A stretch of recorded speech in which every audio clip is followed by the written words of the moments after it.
bodega, alpha and omega. Siamese sailors sell celery sandwiches. Sawing-a-bada, serving platter. Hey, Jamie? Yes? Did you want to try reading that line on the script there? Oh, yeah, let's see. You could save big when you bundle your home and auto with Progressive, that one? Yes. Yeah, no, I'm just not warmed up yet. Shouldn't be long. Detector test. Bundle your home and auto with Progressive today. The marmot mangled my mushy pork pancake. Progressive Casualty Insurance Company and Affiliates. Dear home, we need a change. We need HomeSense, where one bold piece can change your whole place. Want a new dining set? Chic throw pillows? Game-changing savings mean the answer is yes. HomeSense. This changes everything. Thank you for visiting ChristopherMedia.net. Christopher Media. Let's make some noise.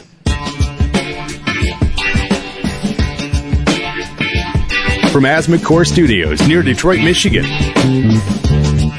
It's unregimented. Gangsters, what's up, guys? And now, here are your hosts. All right. 177. Wow. I know, right? It's even down to one show a week. They're still just piling up. Can't complain. I'm Chris. I'm Aaron. I'm Rich. I prefer to think. I'm thinking of them as stacking up. Like in a pile, seems like it's a bunch of garbage. You know, they're not piling up. They're stacking up nicely in a collection. That's true. The download numbers say they are not garbage. Right. We're starting to compete with the Weedsman. Like since I said, those Weedsman numbers. Since I signed up for this new statistics service, PodTrack. Apparently, go on us and look us up there. That helps us. But we're itching towards Weedsman-like numbers with Unregimented. Yeah. That's so good. Thank you. It means people are listening. Each and every one of you that is listening to our voices and sharing it and telling a friend. Yeah. That's how it goes. So, at this moment that we are speaking, and I just want to talk about this kind of briefly. I don't want to get too off on this subject because it's a whole mess, but the moment we are speaking, there are Republicans trying to figure out what the worst move for them is. If it's going against this health care bill and against Trump and trying to possibly run a campaign against another conservative that's propped up by Trump, or if it's voting for it and pissing off their constituents and getting voted out of office by a liberal who goes to the people and says, look, these guys are clearly liars. They said that they were going to provide you better health care, and they've taken it from you. So, it's definitely Schadenfreude. It's there's a glee that I'm taking in other people's pain, but only because they put themselves in this situation for years of this boisterous talk of these big plans that they were going to do. And they got no excuses now. You got Congress. You got the president. You don't have a plan. Yeah, no, the fact that you went today, you went, wait, no, we know we said we were going to do this today, but nope, we're going to pull it back. We're going to bring it back for a third try. Right. For the last 8 years, so they've been sitting on the sidelines going, we can do better. Well, we got this. And then what do? Hold my beer. As soon as they get a chance to get a plan in action. And what's even crazier about this to me is the fact that what the conservatives are fighting about it, they're of two minds. There are two different conservatives that are fighting this health care bill. There are ones that are afraid of what's going to happen, how they're going to explain to their constituents that why they lost their health care and why they voted for this bill in the first place. And then there's other conservatives that are saying that this has too much entitlement in it, and it's too lenient of a plan, and they want to cut even more from it. It's just not evil enough for them. You mean there's not enough tax breaks for people who are in the upper echelon of income in that plan for them? I think they're satisfied with the amount of tax breaks. They don't like the fact that there'll be people with pre-existing conditions that will have easier access to health care. Although it's convenient how a lot of conservatives are wording this, because while the language from Trump was everybody's going to be covered, and now the language from the people who are actually seeing this bill and have to decide whether they're going to vote on it or not is, well, everyone's going to have access to health care. Well, yeah, genius. Guess what? We all had access. You know what else we have access to? Yachts. Mm-hmm. Just can't afford them. Right. I can access that. Hey, can I have that yacht? Yes, you can. You can get on it and ride it anywhere you want. Give me $5 million. Well, I don't have $5 million. Well, I guess you can't get on it then. Well, I think, and forgive me for the tinfoil hat, but to me, it's just there's too much smoke to not be any fire here when it comes to what I'm about to say. I think that with the ACA and now whatever bastardized version that the Republicans are going to offer us, Trump care, whatever it is, we're going to call it Trump care. What nobody knew what they wanted to happen has happened, which is now your medical debt is as bad and goes against you and counts against you towards everything in life, just like debt is if you went out and bought a car you couldn't afford. Is that what they really were going for? Yeah. It's pretty much to make a permanent underclass, I think. Like, I don't know, maybe white privilege, middle class guy, whatever you can give me from coming from here, but there seems to be so much of this alarmist way of language and thinking, and I'm thinking like it's only been 5 years.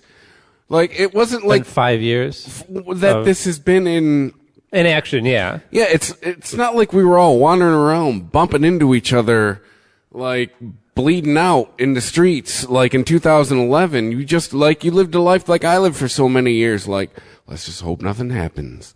Let's just hope nothing happens. Well, and if something happened and you went to the emergency room and they patched you up and they sent you home if you didn't have insurance, you didn't get the extended stay unless it was your life depended on it. Yeah, they just stopped you bleeding and sent you on your way. And when you went to go get a job or when you went to go rent an apartment or anything like that and they checked your credit, your medical debt didn't count against you. Now it does. Well, I'm not sure how this works, Rich. I understand that when creditors would look at a debt that was related to medical expenses, they were more lenient about it. Was there policy in place that you couldn't, enact certain judgments of higher interest rates or rejection of a loan outright based on medical debt? First of all, your health insurance status and your medical debt had nothing to do with how much you paid for car insurance. It does now. I did not know that. If you've switched to car insurance company or you've tried to update your policy, and you'll notice one of the questions they ask you is, do you have health insurance? Right. And then if you say yes, they ask you, is it through your work? Is it private? Do you pay for it on your own, et cetera, et cetera? If you say no, you automatically are paying a higher rate on your car insurance. Oh, that fucking lizard's a dick.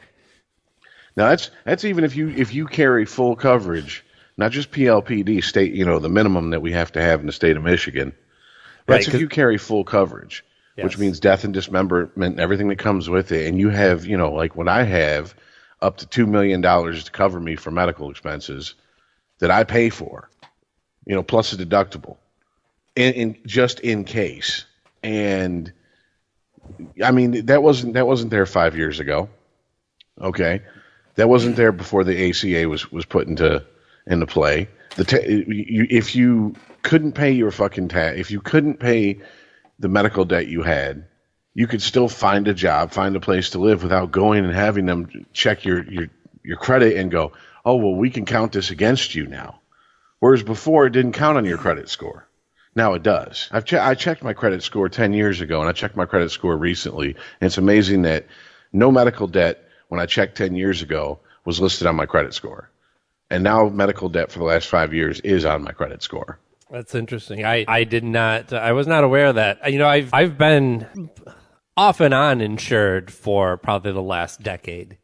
More so off than on. That healthcare could be so complicated. Tonight. Nobody knew. Nobody knew.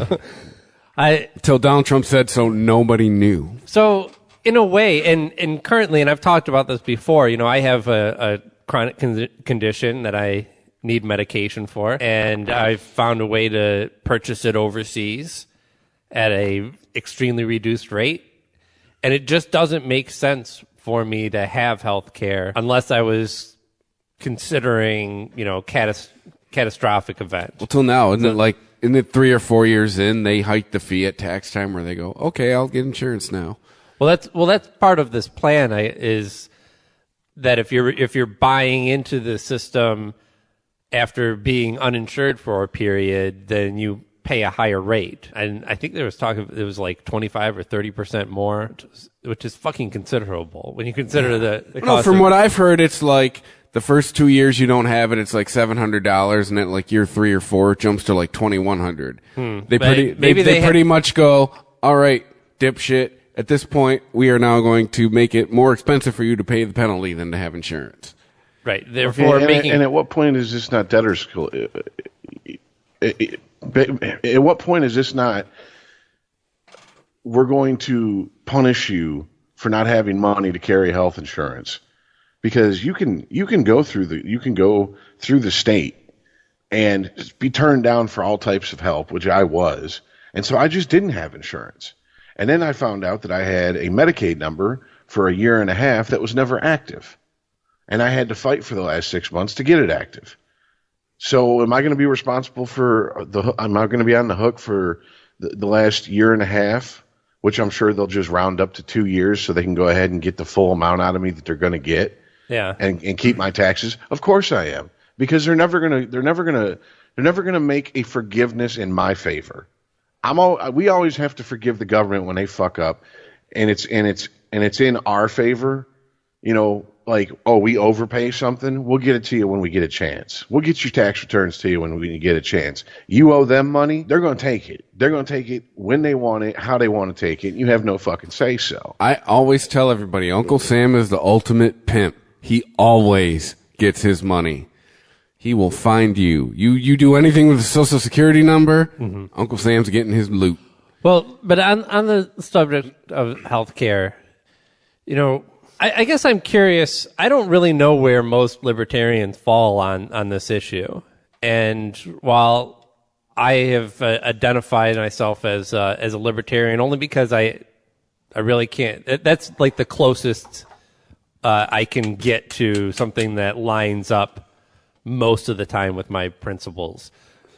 I'm in favor of socialized healthcare, but not because I'm in favor of socialism as a policy or as an idea, merely because that's really the best investment. That is the best way to spend those tax dollars, is making sure that your people are healthy, because it pays for itself. Right? Actually investing in some sort of socialized healthcare where you do cover everybody in your country.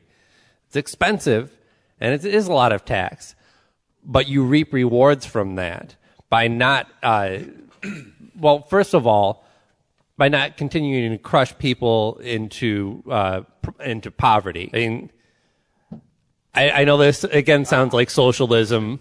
But the more you support your people, especially the poorer ones, the more disadvantaged ones, the healthier your overall country is going to be. Maybe it's just how I was brought up, but I've always viewed healthcare as something as if you can afford it, you get it. Well, that is how we grew up. I hear people talk about it's all right. Like, not really. Like, yeah, we didn't grow up with that attitude. Like the argument when people say water is a right, for sure. See how carbon-based life forms keep on living. Right. But healthcare, I mean, I came from the school of, trust me, in my 20s, my parents, all the time. You got insurance? Nope. What if something happens? Well, that's not the world I live in, Mom and Dad. Sorry. I live in the world of, I got boxes to check. Living inside, check.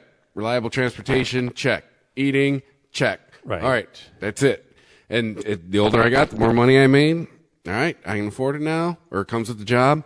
Sweet. But I never looked at it as like, I should have this. Like, doctors have paychecks. Hospitals have electrical bills. Like, that gauze ain't free. Like, I guess that's kind of always been the mindset I've had on it. And, a lot of the numbers on this are crazy, because if you want to talk about, well, everyone should just be insured, and if everyone's insured, then everyone's going to pay less overall.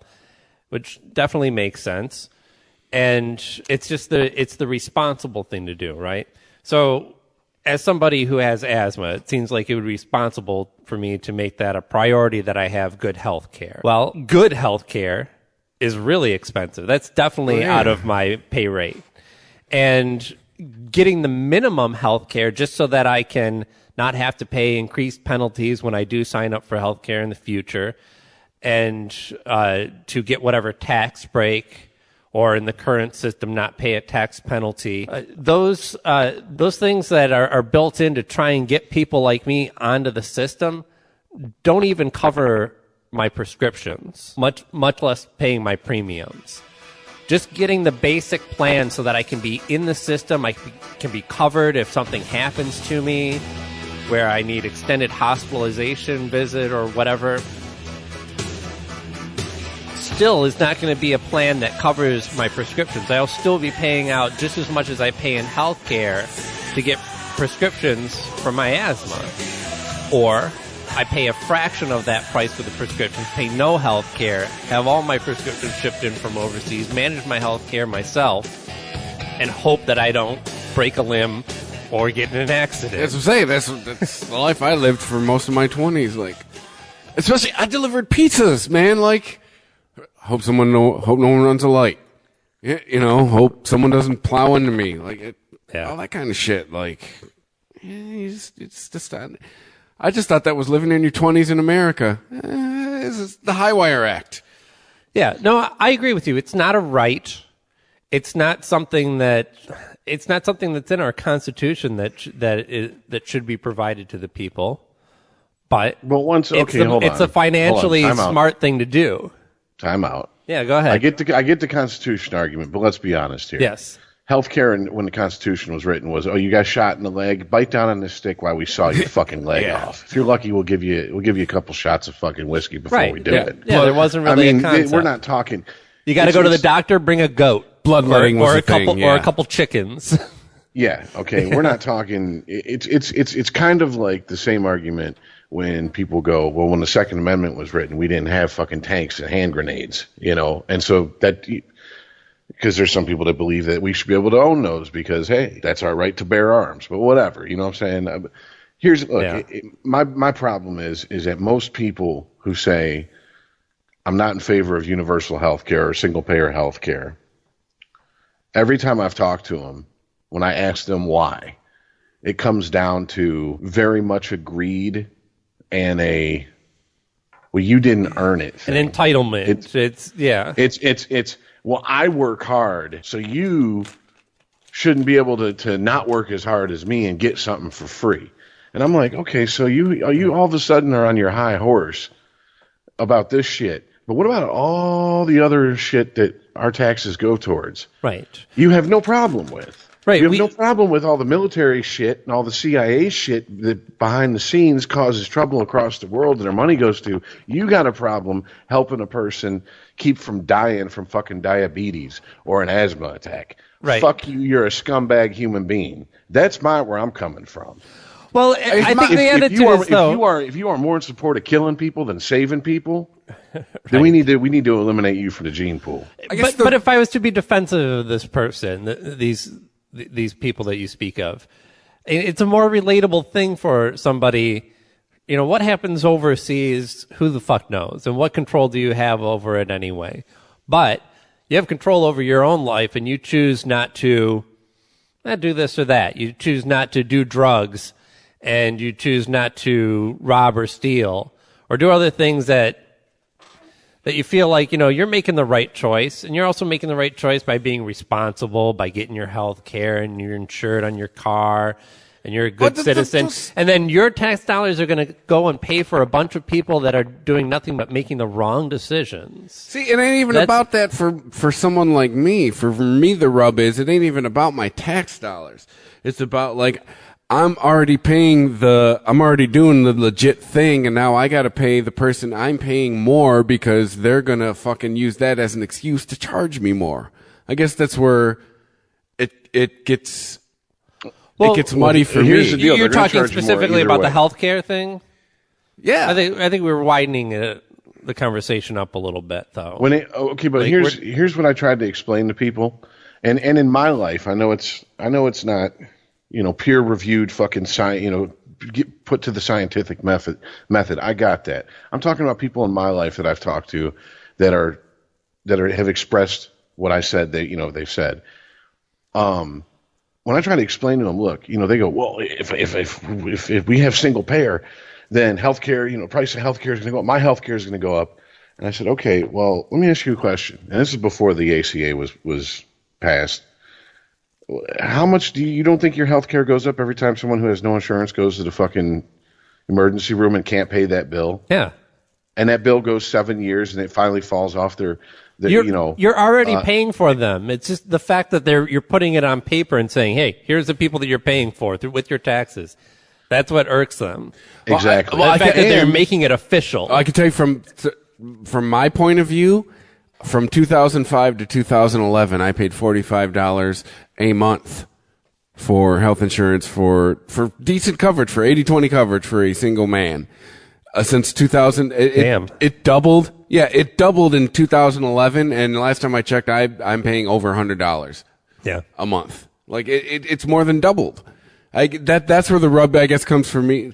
Middle class American is like, I get it. Things cost money. I know things aren't going to be the same thing forever. I know a car costs like $5,000 in like 1960 whatever, and now a car costs $15,000 to $20,000. The lower end models, but I guess when it's so drastic, it's like I'm paying this it's seriously, and it doubled from 2011. It doubled in 2011 to 2010 for me because my insurance company is being proactive. It wasn't even in effect yet. It didn't take effect until 2012. Oh no, they knew. My insurance company went, "This is coming. We're doubling your rates, and you have nothing to say. Right, you got no choice in the matter." So in many cases, when you're talking about covering an entire family, that's friends about who are as paying much. Thousands of dollars a month to cover their families. Yes, they're paying at or more what would be their either rent or mortgage payment. Mm-hmm. So if you say that your rent or mortgage payment should be 1/3 of your monthly income, then the other third or third plus goes to healthcare, and then you have a third or less to do what with? Well, I guess try and feed your family. My rub with maybe insurance. Go see a movie. I don't know. Pay for cable. Pay for your phone. But I guess my rub. Oh, that's right. You got to choose. You got to choose between phone and healthcare now. Has always been like kind of the Chris Rock philosophy is like they don't give you shit back when you don't use it. Like trust me, my driving record, my car insurance has been used. I'm fine with my car insurance, but I can count to you on like one hand the amount of times I've been to the doctor since 2005. But you don't give me money back. Come on, you know how business works. I get it. Trust me, I get it. I'm white venting, white splaining, whatever fucking term anyone's got for it. Okay, and Chris, the first time you start using it on a regular basis, all the money you paid ain't gonna matter because they're gonna jack the premiums up because now you dare use your fucking insurance. Right. Well, that's fucking stupid. Okay, there you go. So right here, we can all agree this is a fucking scam. So why are we passing laws that basically is letting our government, through forcing us to have insurance, be enablers to these fucking insurance companies? Hey, whatever, free insurance. That's what everyone was saying in 2011, right? Hey, free healthcare. Yeah, but whatever plan, I read that bitch in 2011. I knew what was coming. Whatever plan we're going to get from Trump Care, it's clearly not going to be everybody gets insurance. It's going to be the best plan. It's going to be the greatest plan ever. Okay, Trump's the orange idiot aside, okay? Yeah. Anyone who thought that fucking that when the ACA went into effect it was going to be free healthcare was either someone who was on the left and functionally retarded, or B, people that were on the right and parroting what they heard on Fox News and Rush Limbaugh. Everybody else that had two brain cells rubbed together and maybe a few to spare also knew we weren't getting fucking free They turned it into car insurance. They turned it into like you have to have this or else. That's what they turned it into. Yeah, and look at the It is a tax on the fact that you live in America. It is a tax on if you want to live in America, you have to have health insurance, you have to pay this, or we're going to fine the fuck out of you. It is a tax to exist in this country. That's basically what they turned it into. They found a way. Remember when we used to joke when we were kids? They'll find a way to charge for air eventually. Well, we weren't that far off on the joke. They found a way to charge for basically as we get older, we're going to need health care. So yeah, man, you're going to have to start paying into it, as soon as you're what? Well, I mean, some you can carry your kids until they're 26. So what? From 27 on, you have to carry your own health care if it continues with that. All right. And most people won't use their health care outside of a catastrophe or a few little bumps and scrapes here and there until what? They're well into their 40s and 50s. And then they're just, like I said, it's just like car insurance. You can pay full coverage for 20 years and never file a claim. The minute you do, your next time you re-up your car insurance, your premium's going to go up because you dared to use your fucking insurance. Right. That system's a sore spot for me, man. The 2 times I've needed it, it's fucked me. That's one that I've never understood. Well, I get why, you don't get the money back that you don't use because it's just not how this business would work. The fact that every time that you use your car insurance for anything, that your premiums go up. I mean, I understand, like, if it's based on points or a ticket or something like that.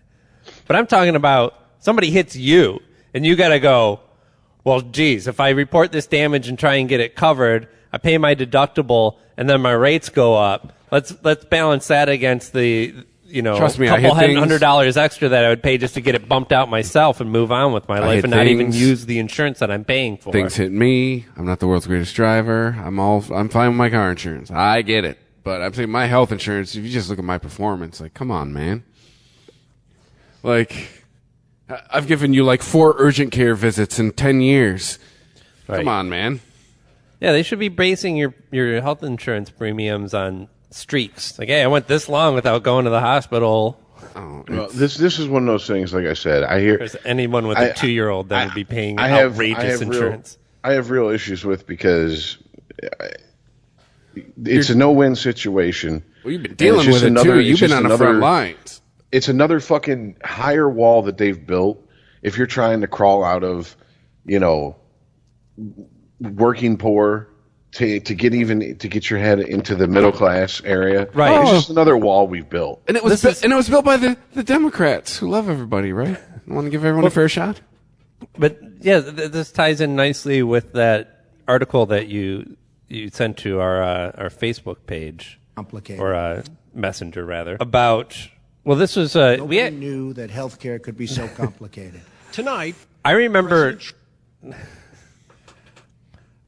talking about this study when it initially came out. I believe it was on Unregimented, although I might have brought it up on the Weedsman. I can't remember. I think it was the Weedsman, actually. Was it? About the fact that white middle-class Americans are dying at an increased rate when before, we were seeing these numbers continue to go down and expect age expectancy to continually go up. This is the first downturn since, I don't know, since white people came out of Africa.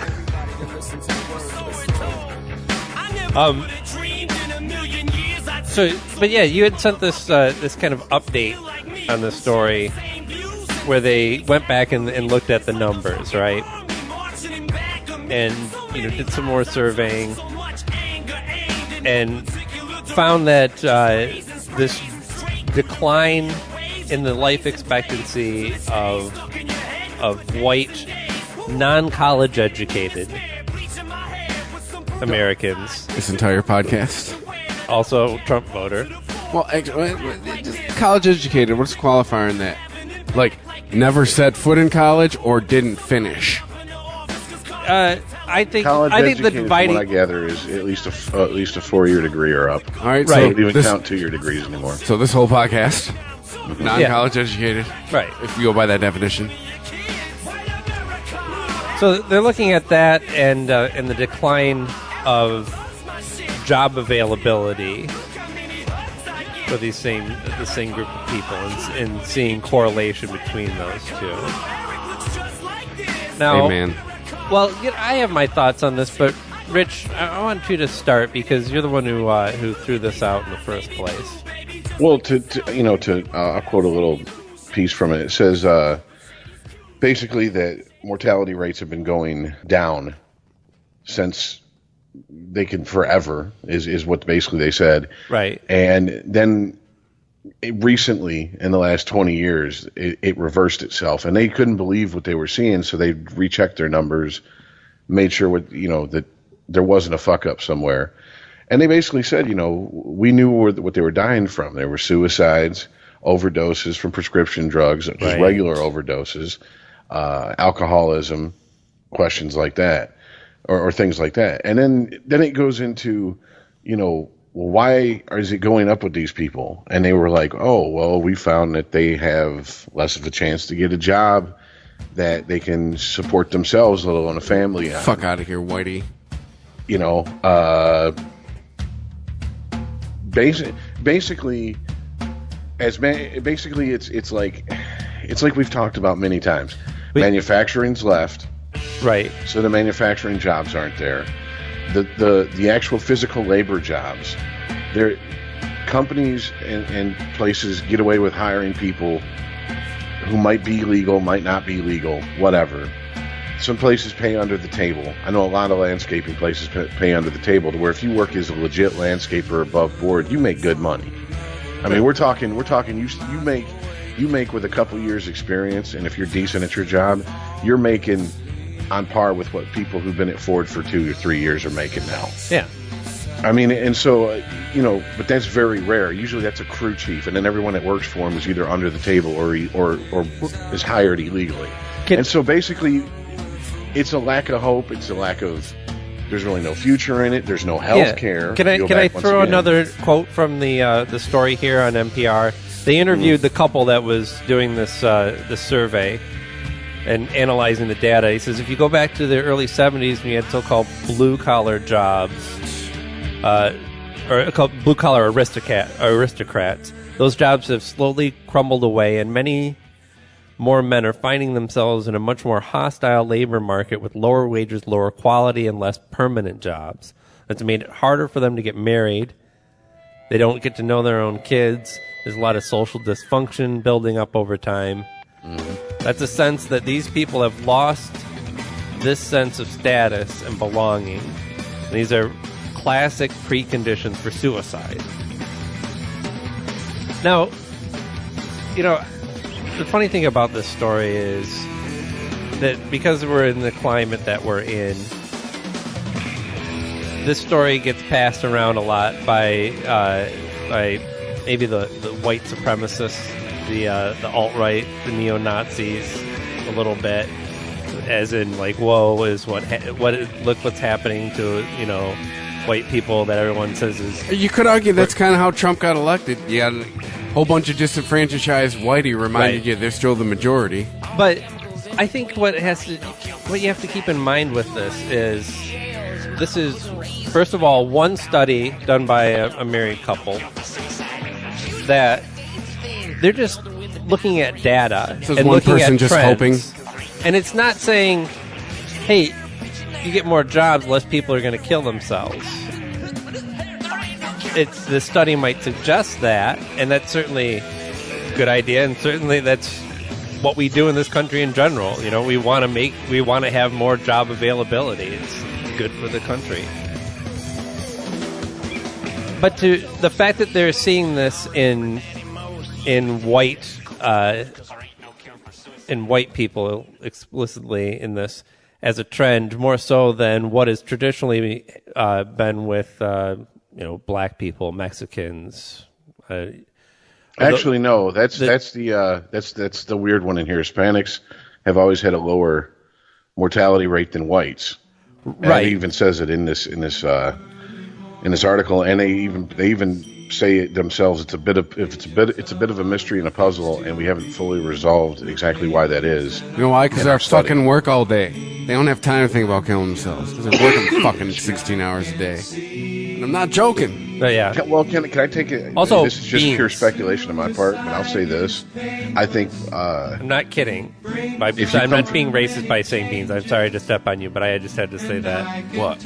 Beans are follow people who in their food culture have heavy diets of beans or rice, and you will also find higher life expectancy. Yeah, same thing with people from of the Asian persuasion, I guess. I don't know any other way to put it. Yeah. From countries who it's fish and rice. Man, 3 damn beans, and they're working hard. Why do you think they're taking over America?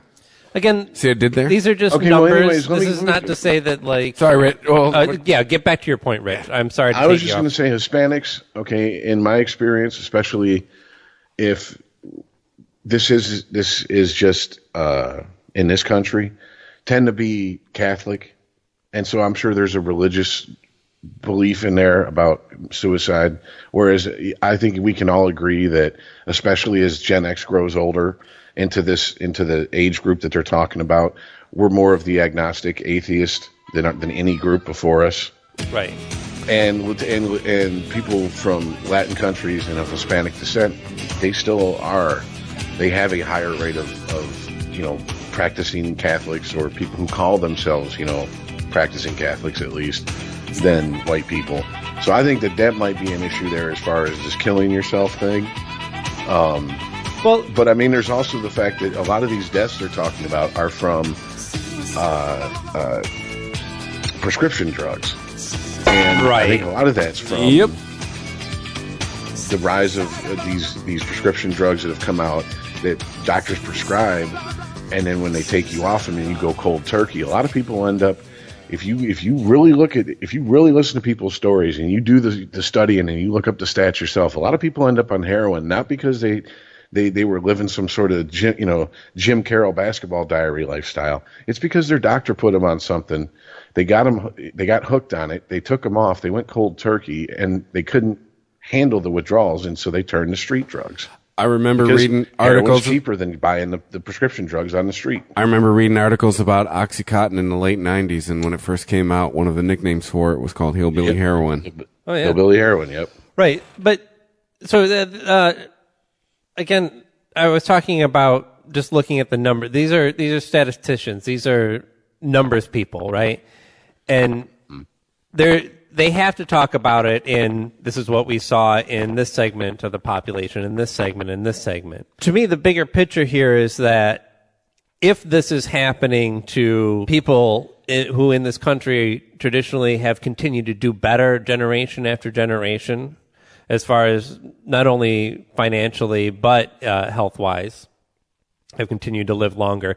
If we're seeing this decline in white people, basically, if this is happening to white people, it's also happening to blacks, Mexicans, Chinese, whoever else is in this country. I'd argue it's an epidemic happening, and it's just been overlooked. It's just now getting to whitey, and we're going, oh. Well, no, I'm not saying that this is something that this is something that is really about class structure. It's about the availability for anybody in this country to successfully move up. This is a trend that we have, this is a quality that we have prided ourselves on as a country, but a trend that has continued to go downward, the same as education. We have always prided ourselves on our institutions and our educational system, but the numbers say otherwise when we see these continued downward trends.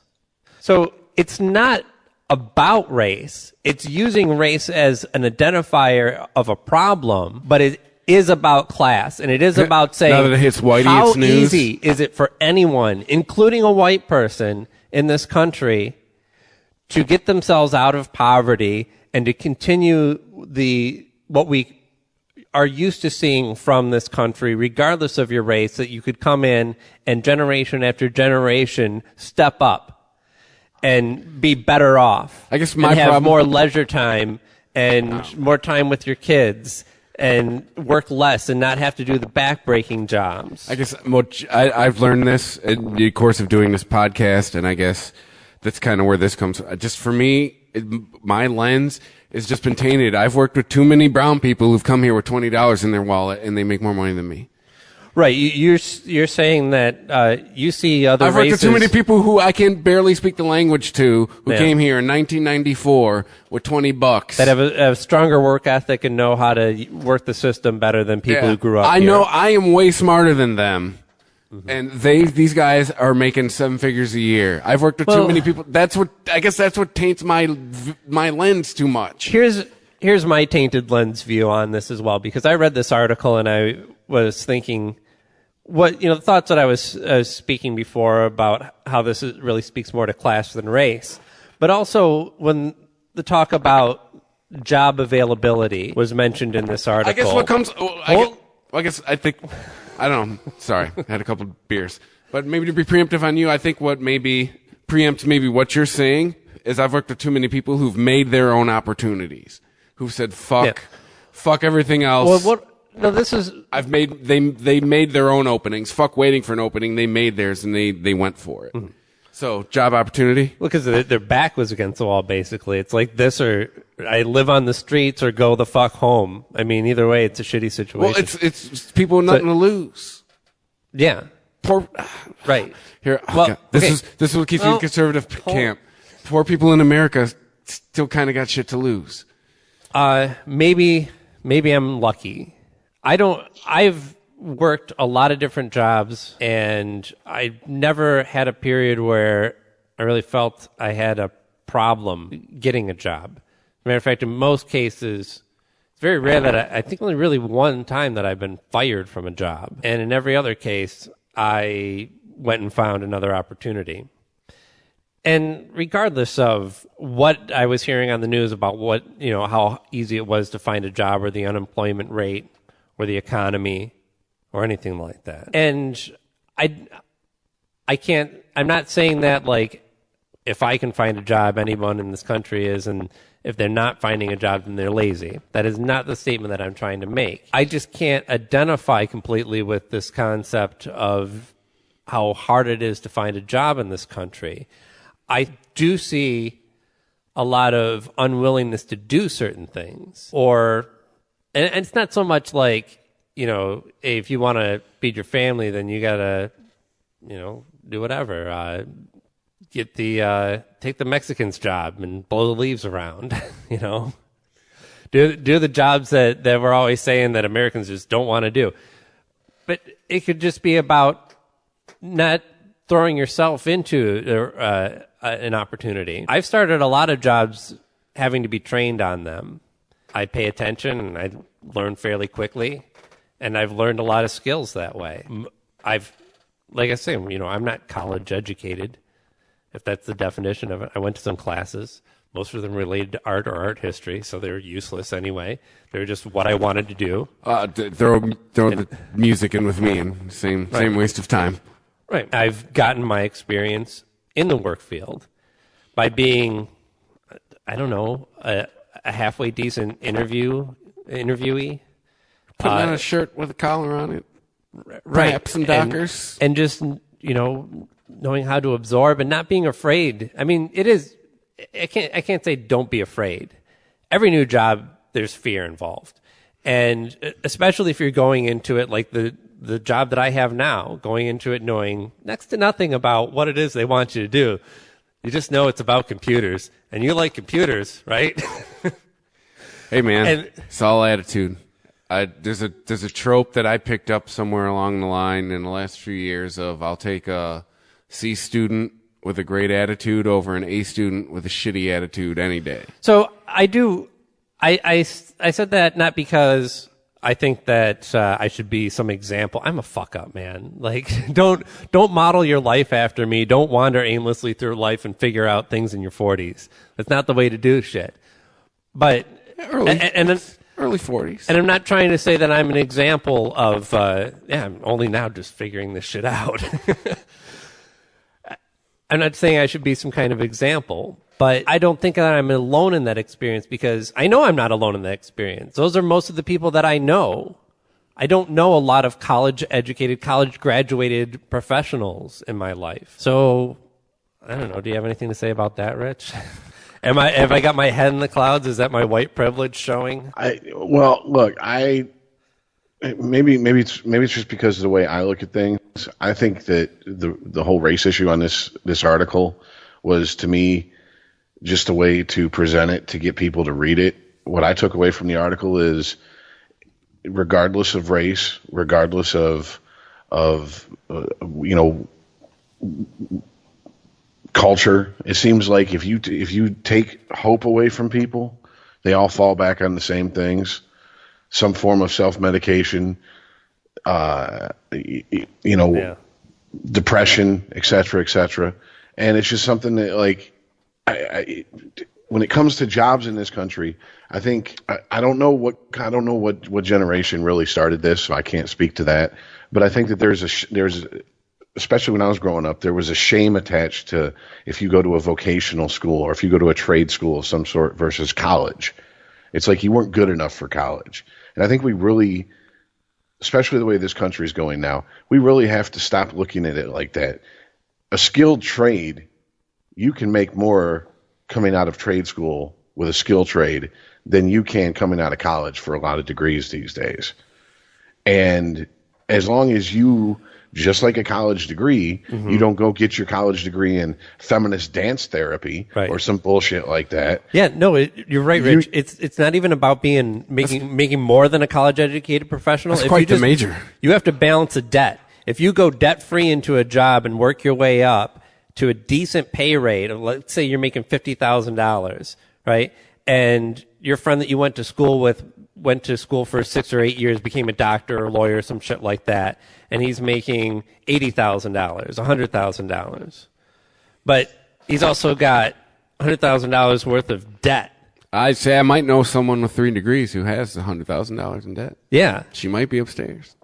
Just saying. And so balance that out then. You make more money, but you have a lot more debt versus you are virtually debt free or have, just normal credit card debt that you can handle month to month, and you make a decent wage and you're happy. What's real fuck up? Not to sidetrack the conversation. And you got laid in high school. What's real fucked up? Not to sidetrack the conversation. You didn't have to be She a could nerd. get more. No. She could get more money to go back to school. I don't know how that works. That's because it's just like anything They else can when it comes to endlessly- debt, man. The more debt you're in, the better credit you have because they want you in the system. She's even talked about that. As long as you're I could, paying on she's even it, talked about yeah. like I could go for PhD. They'll give me more money. I'm like, how? You owe them a lot. She's like, You know what's fucked up? You know what's fucked up? You know what's fucked up is that I have friends who have filed bankruptcy twice in their life, and they're not even 40. And one that did it 2 years ago, and he's got a credit card. And he got a credit card that was pre-approved, and he didn't even ask for. And I can't get one. It's unsecured. And I'm like, I don't know how the fuck that works. And here's what I hear. Well, he has bad credit. That's better than having no credit Yeah. or whatever, blah, blah, blah. And see, I got fucked from the beginning because I had my family told me, it's just a little aside. My family told me never go into debt if you can stop it. They didn't realize that the world we were moving into was not the one they grew up in, where if you paid your debts on time and you were never in debt, that was a good thing. You were seen as a stand-up person, so you could get credit at the local grocery store or at the bar or whatever. You could run a tab without having to put a credit card down. Nowadays, you can't do that shit. It's a completely different world. But to get back to what I was saying, as far as jobs and trade schools, Yes. Case in point, if you go for HVAC and you move out to Arizona or any place in the Southwest, you're never going to fucking be at a loss for work. Oh, you'd be minting your own money out in Arizona. All those places are going to need fucking air conditioning. You cannot exist year-round in those places without air conditioning. That's just the nature of that area. I mean, here, people, if you go and you go for a skill trade and you come out as a pipe fitter, you do CNC, whatever, something along those lines. As long as speaking to what you said, Aaron, as long as you are willing to work, you're going to have a job, and you're going to have a job that's going to at least support you. You might not flourish in that job because you might have to go from one company to a company that's going to pay you better, and the chances of making better money is there. But isn't that what we want? I mean, there's so many jobs that are dead end jobs these days that you can get stuck in because you live paycheck to paycheck. You have no fucking what do you call it? Job security. Safety. You have no safety net. You have no job security. Yeah. Exactly. With the rise of right to work and at will employment, I mean, you can walk into work and they can go, "We don't like the way you parted your hair today. You're fired." Or better yet, they don't have to give you a reason. They can just fucking fire you. Yeah. And then you got to spend the next 6 fucking weeks fighting for fucking unemployment. I mean, and then when you do finally get it, it's not like it's going to support you because the job was barely supporting you, and you're getting a percentage of what you used to make. So now you're back scrambling, trying to find any job you can get. That type of lifestyle wears on a person. And if you want to chalk it up to them, they made bad decisions, that's fine. At what point do we stop beating someone over the fucking head with this shit? Because eventually we're going to have entire swatches of our fucking society that are in that predicament. And eventually we're going to pay one way or the other. We're either going to pay to house them in fucking prison, pay for them at the end of their life in state housing and shit. Pay for their health care, yeah. Exactly. Pay for state subsidized housing. Exactly. And most people aren't like me that are in that position. Most people, I'm in that position. Most people like me shit out kids like it's fucking going out of style. Okay, I learned my lesson after one. All right, so there's that factor also. The lower educated, the lower income, usually the more kids they're prone to have. Who's going to pay for that? So I mean, we have to decide. There has to be a cost benefit analysis here, and we have to really look at this shit and go, do we want a permanent underclass? Because this is what we're creating, and that's a drag on society. And it's going to be a drag on society as long as it's there. This is part of what we've talked about when we talk about lifting people up instead of fucking we're all at a race to the bottom. I mean, because that's what it feels like is going on here. This feels like we just and a lot of people in this country have said, fuck it, let's just let them fucking sink. And it's like, do you not realize that there's a rope tied to our feet that are on the other end of that rope? Are these people who are dragging us down with them? I mean, either way, you're going to pay for them. So let's pay for them, and hopefully they bring them up, and that way they fucking can possibly contribute to society in a better way. See, Rich, I wonder if it's so much like people that are so much saying that they're just worried about their own boat. They're not even like they're dragging us down. They're like, I'm worried about me and my boat, and everyone else can worry about them and their own boat. I wonder if it's maybe more that kind of mentality, and that's just kind of maybe the byproduct of it. Well, it goes back to health. But it ties into what you're saying of how the permanent underclass is being created, and it's just turned into that, like, hey, I got to worry about me and mine, and everyone else can worry about theirs. Well, along with the permanent underclass comes things that people who've never been that desperate don't understand. Crime, it becomes a way of life for a lot of people. And I'm not talking, take a gun, stick it in someone's face and rob them, commit home invasions and carjackings. I'm talking about every day they're breaking the law to be able to fucking put food on their table in some way or another. Whether it's gaming the system, whether it's, working a job and skimming from the till, et cetera, et cetera. All this shit adds up. And there's always going to be a bill there. Just because we're running a tab doesn't mean that at the end of the day you're not going to have to pay it. I mean, right now we're it's just like the national debt. We're running, a huge tab, and we're like, we'll worry about it later. Well, eventually, in society, you can't create a permanent underclass and just go, it'll take care of itself, because it won't. I mean, you look at something as stupid as getting busted with pot. All of a sudden, look how many rights you lose if you get busted with pot and are found guilty of it. Yeah. I mean, you can't get state aid. You can't get any type of job assistance as far as training. You can't get any type of student loans. I mean, basically, you can't vote if it's a felony drug conviction. Basically, they're telling you you no longer have the rights of a full American citizen. Why?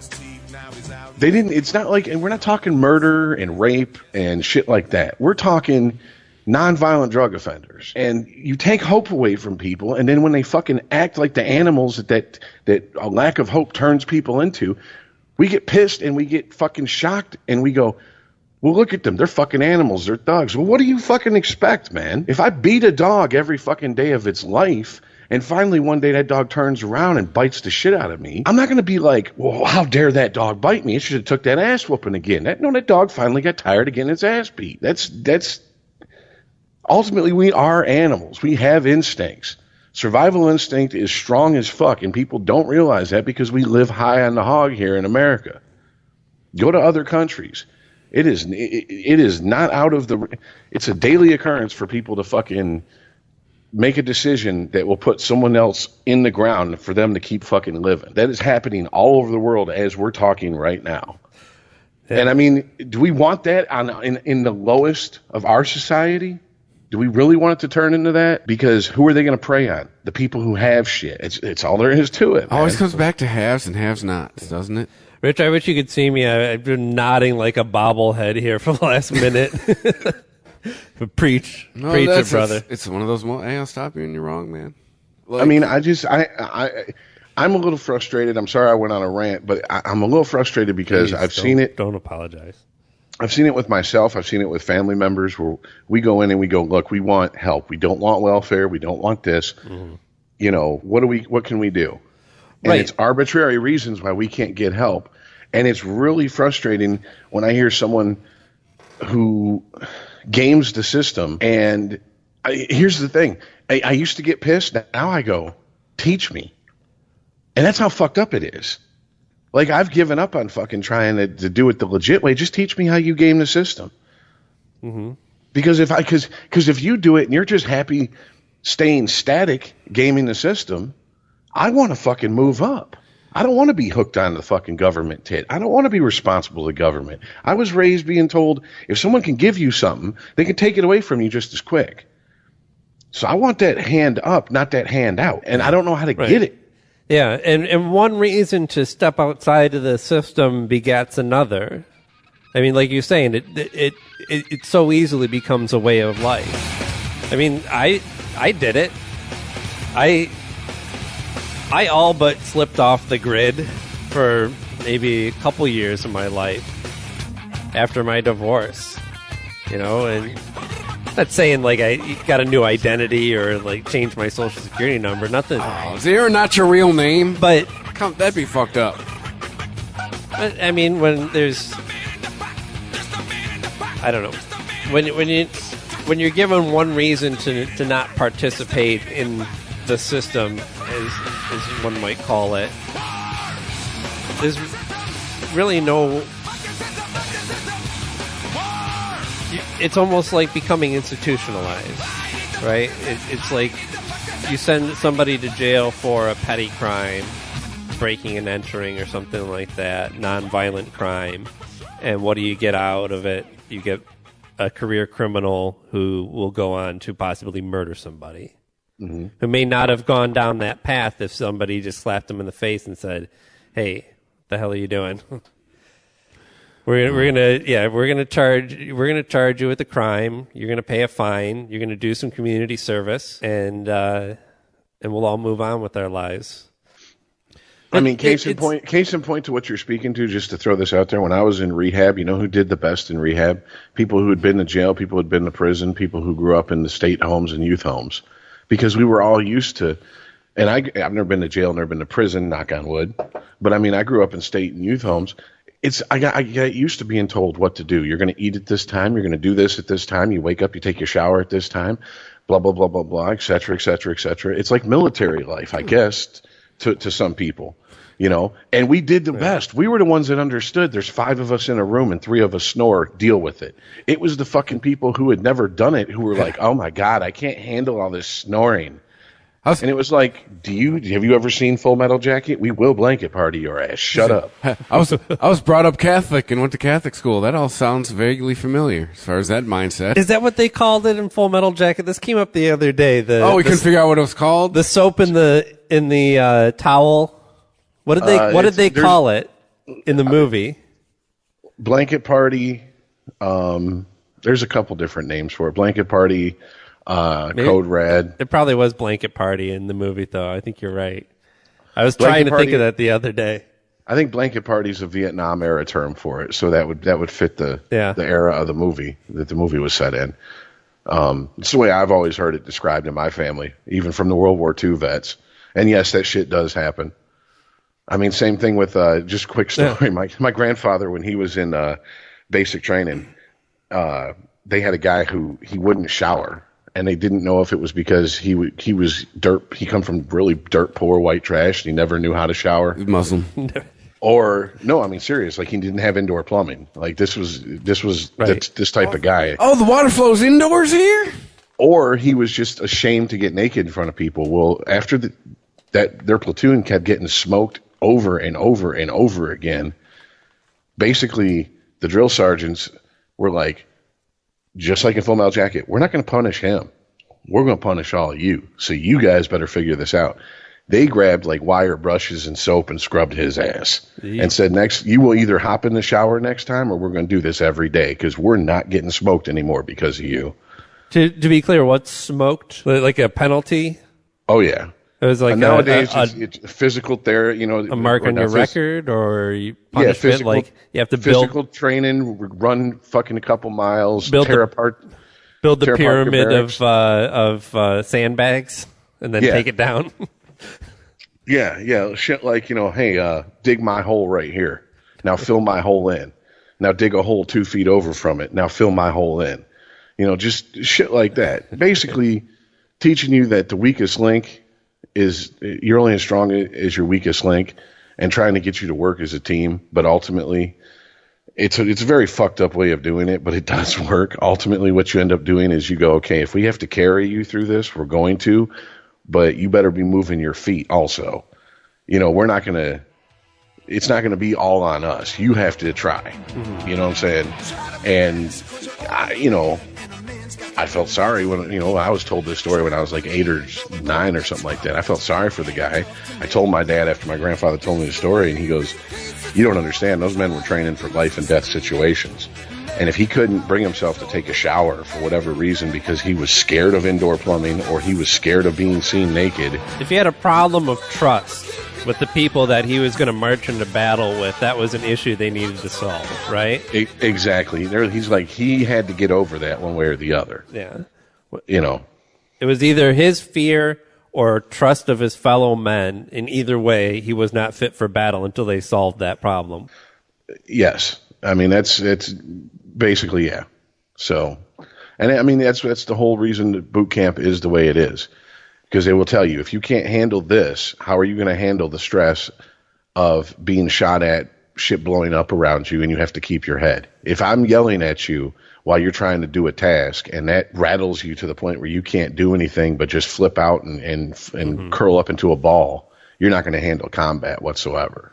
Man, I think I could actually handle being in the service of some sort now. But when I was 19...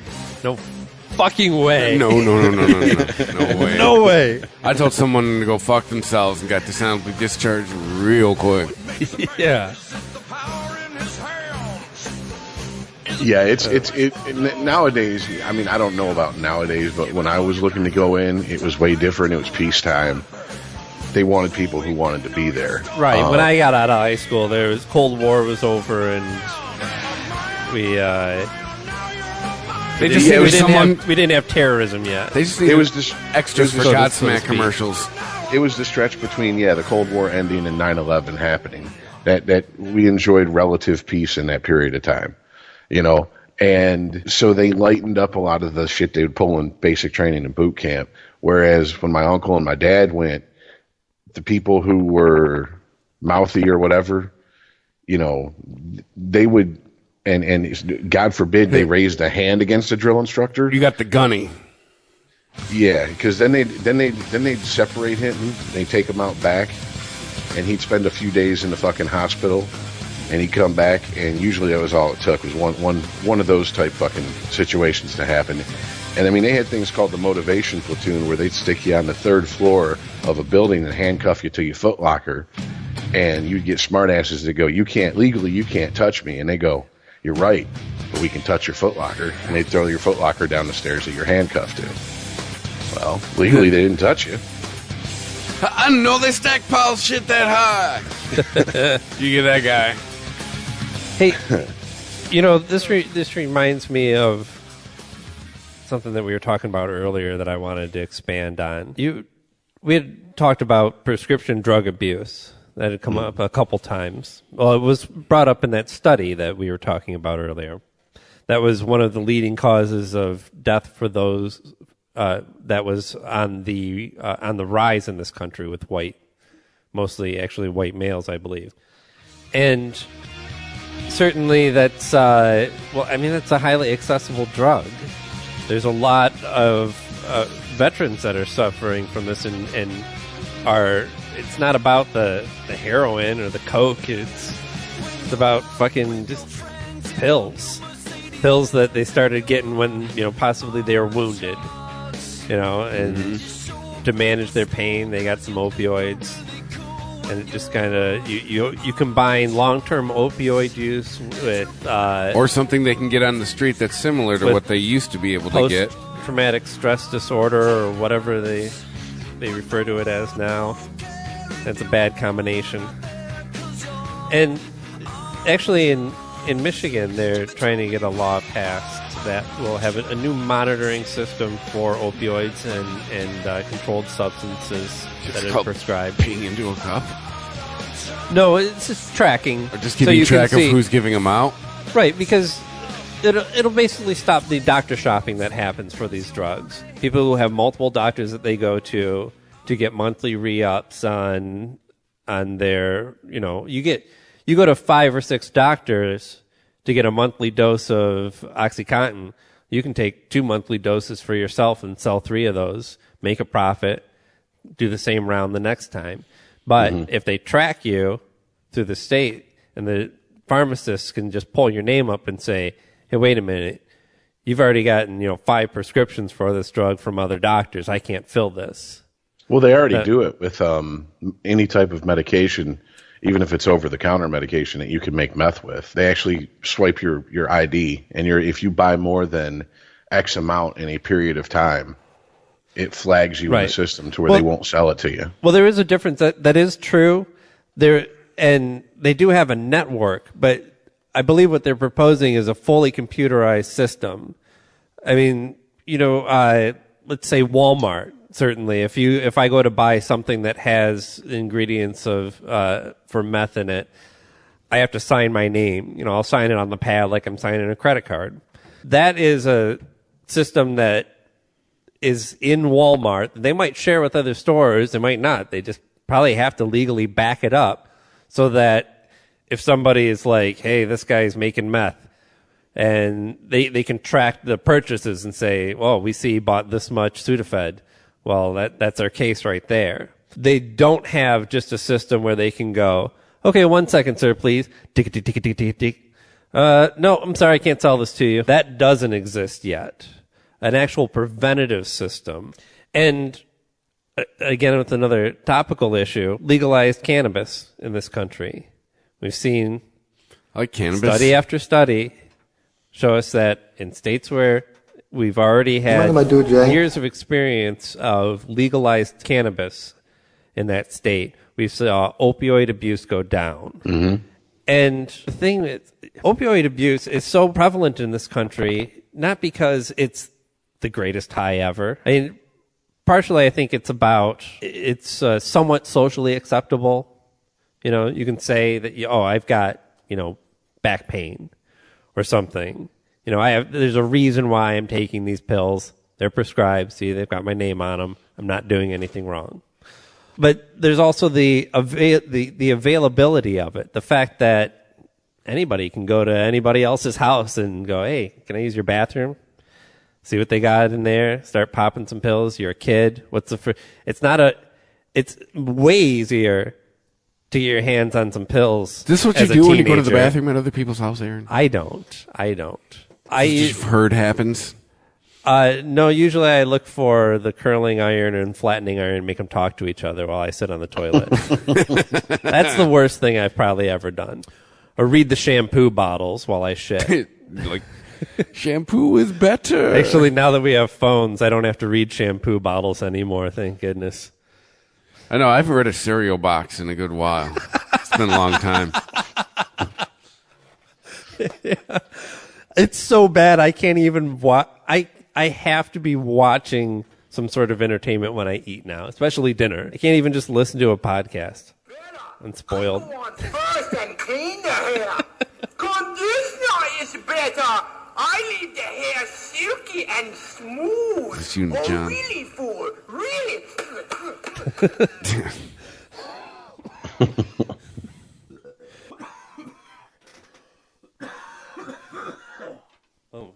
So I don't know.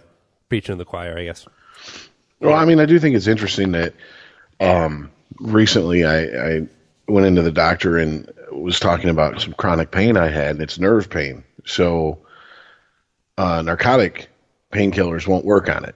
I need, basically non-narcotic, and there's a family of those that I could be given, and possibly a muscle relaxer, or just physical therapy. That's exactly what the doctor brought up. She was like, physical therapy, and then we have pain management we could send you to. And she goes, now I'm gonna warn you, if we send you to pain management,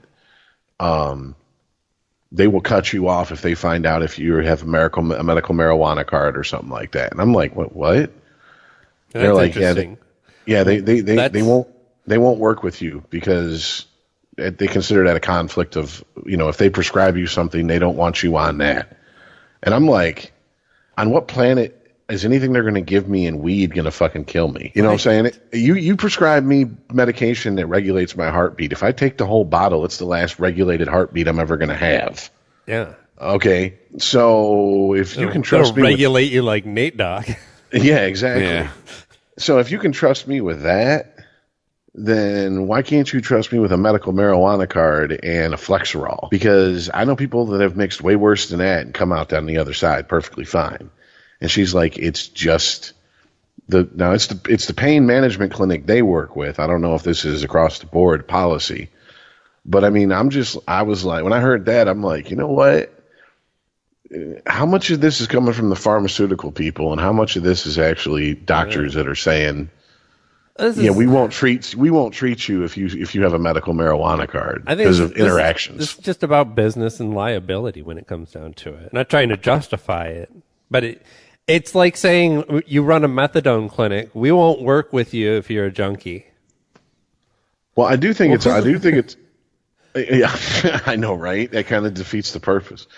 I do think it's interesting that this last time I went to the doctor, they did a blood workup on me, and the 2 times I've been admitted to the hospital in the last 3 years, they did blood work on me, and they told me everything they were going to do except for one thing all 3 times, and that was a tox screen. And it was only after my tox screen came back clean that they told me they'd ran a tox screen on me. Everything else they told me what they were going to check while before or while they were taking the blood from me. And I'm like, is this standard operating procedure? Because I don't remember this from being younger. I don't remember this happening like this, like where they run a tox screen on people and they don't tell them. Like they would just ask you, have you taken any drugs in the last X amount of days? And if you do, is it recreational? Is it every day? So this is just weird to me. I mean, and it's, whatever. My paranoia may be kicking in a little bit, but I'm like, why the fuck are you doing a tox screen on people and you're not telling them until after the fact? Like, what would happen if something did come up in my system? What are they going to do? Call the cops? They'll ask you about it. I mean, but shouldn't they ask about it before? I mean, run the tox screen. Tell me you're going to run it. Ask me about it, whatever. But don't run it and then come back and be like, oh, yeah, by the way, we ran a tox screen and that came back clean. So, it's like, well, why didn't you tell me about this? You told me everything else you're going to do beforehand.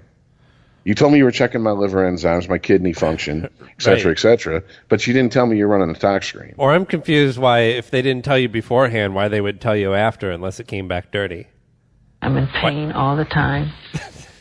Well, I can tell you that when I went in for the first time, for my heart, they were convinced that I was doing coke and not telling them. And I'm like, guys, it's been years since I've done coke, and even when I did coke, I wasn't a big cokehead. I'm more of a downer guy. Rich, I mean this in the nicest way possible. Did you ask them, like, did you weigh me? You sure about this question? I was like, how many cokeheads look like John Goodman off his diet? And they were like, it happens. I'm sure John Goodman's been skiing plenty of times. Well, I mean, but he's still above ground. But I mean, look at Chris Farley. Yeah. John Belushi. Yeah. John Belushi wasn't exactly a svelte gentleman, so yeah.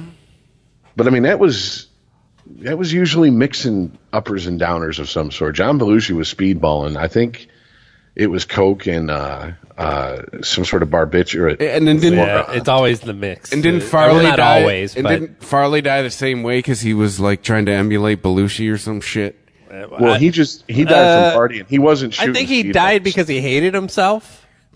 Ultimately, not so much that he. I mean, I think a good excuse and a way to do it and not have to talk about how much you hate yourself is to say that you're emulating a hero of yours. I mean, if you got to pick a way to go and you already hate yourself, that's a cool way to go. Well, let's put it this way. Having seen firsthand, and I mean, being a musician, people that have put themselves through absolute hell with substance abuse, and having done it to an extent myself, it takes a lot of willpower to keep doing it, because after a while, you get no more enjoyment out of it. It's like you have to, it takes as much willpower to keep doing that to yourself as it does to fucking quit doing it to yourself. It's just, you don't feel the withdrawals while you're doing it to yourself. That's almost the only reason to keep doing it. But I mean, the baseline reason of, even if you started off, it's just, hey, it makes me feel good and I party, that's long gone. There's other reasons that when everybody else says it's time to go home, or I'm leaving in a couple hours, so I'm going to stop drinking, and you're still fucking sitting there pounding them, or you're in the back blowing rails. That's the shit that you got to deal with on your own, because that's the shit that is really causing you to do that. The drugs and the alcohol are just a side effect of whatever's wrong with you there. So, at least in my experience. So, yeah, I mean, hate himself. At least some severe depression, something of some sort was going on with him. I can't believe that anyone who's completely happy with themselves and their station in life would just be that self-destructive, just out of pure let's party. I can't imagine it. Yeah. But I did get back to that study real quick, because one of the things I thought was interesting is they said that Utah apparently has, along with Nevada, has the highest rates of, I don't know if it would be considered suicide or accidental overdose, but the highest rates of death attributed to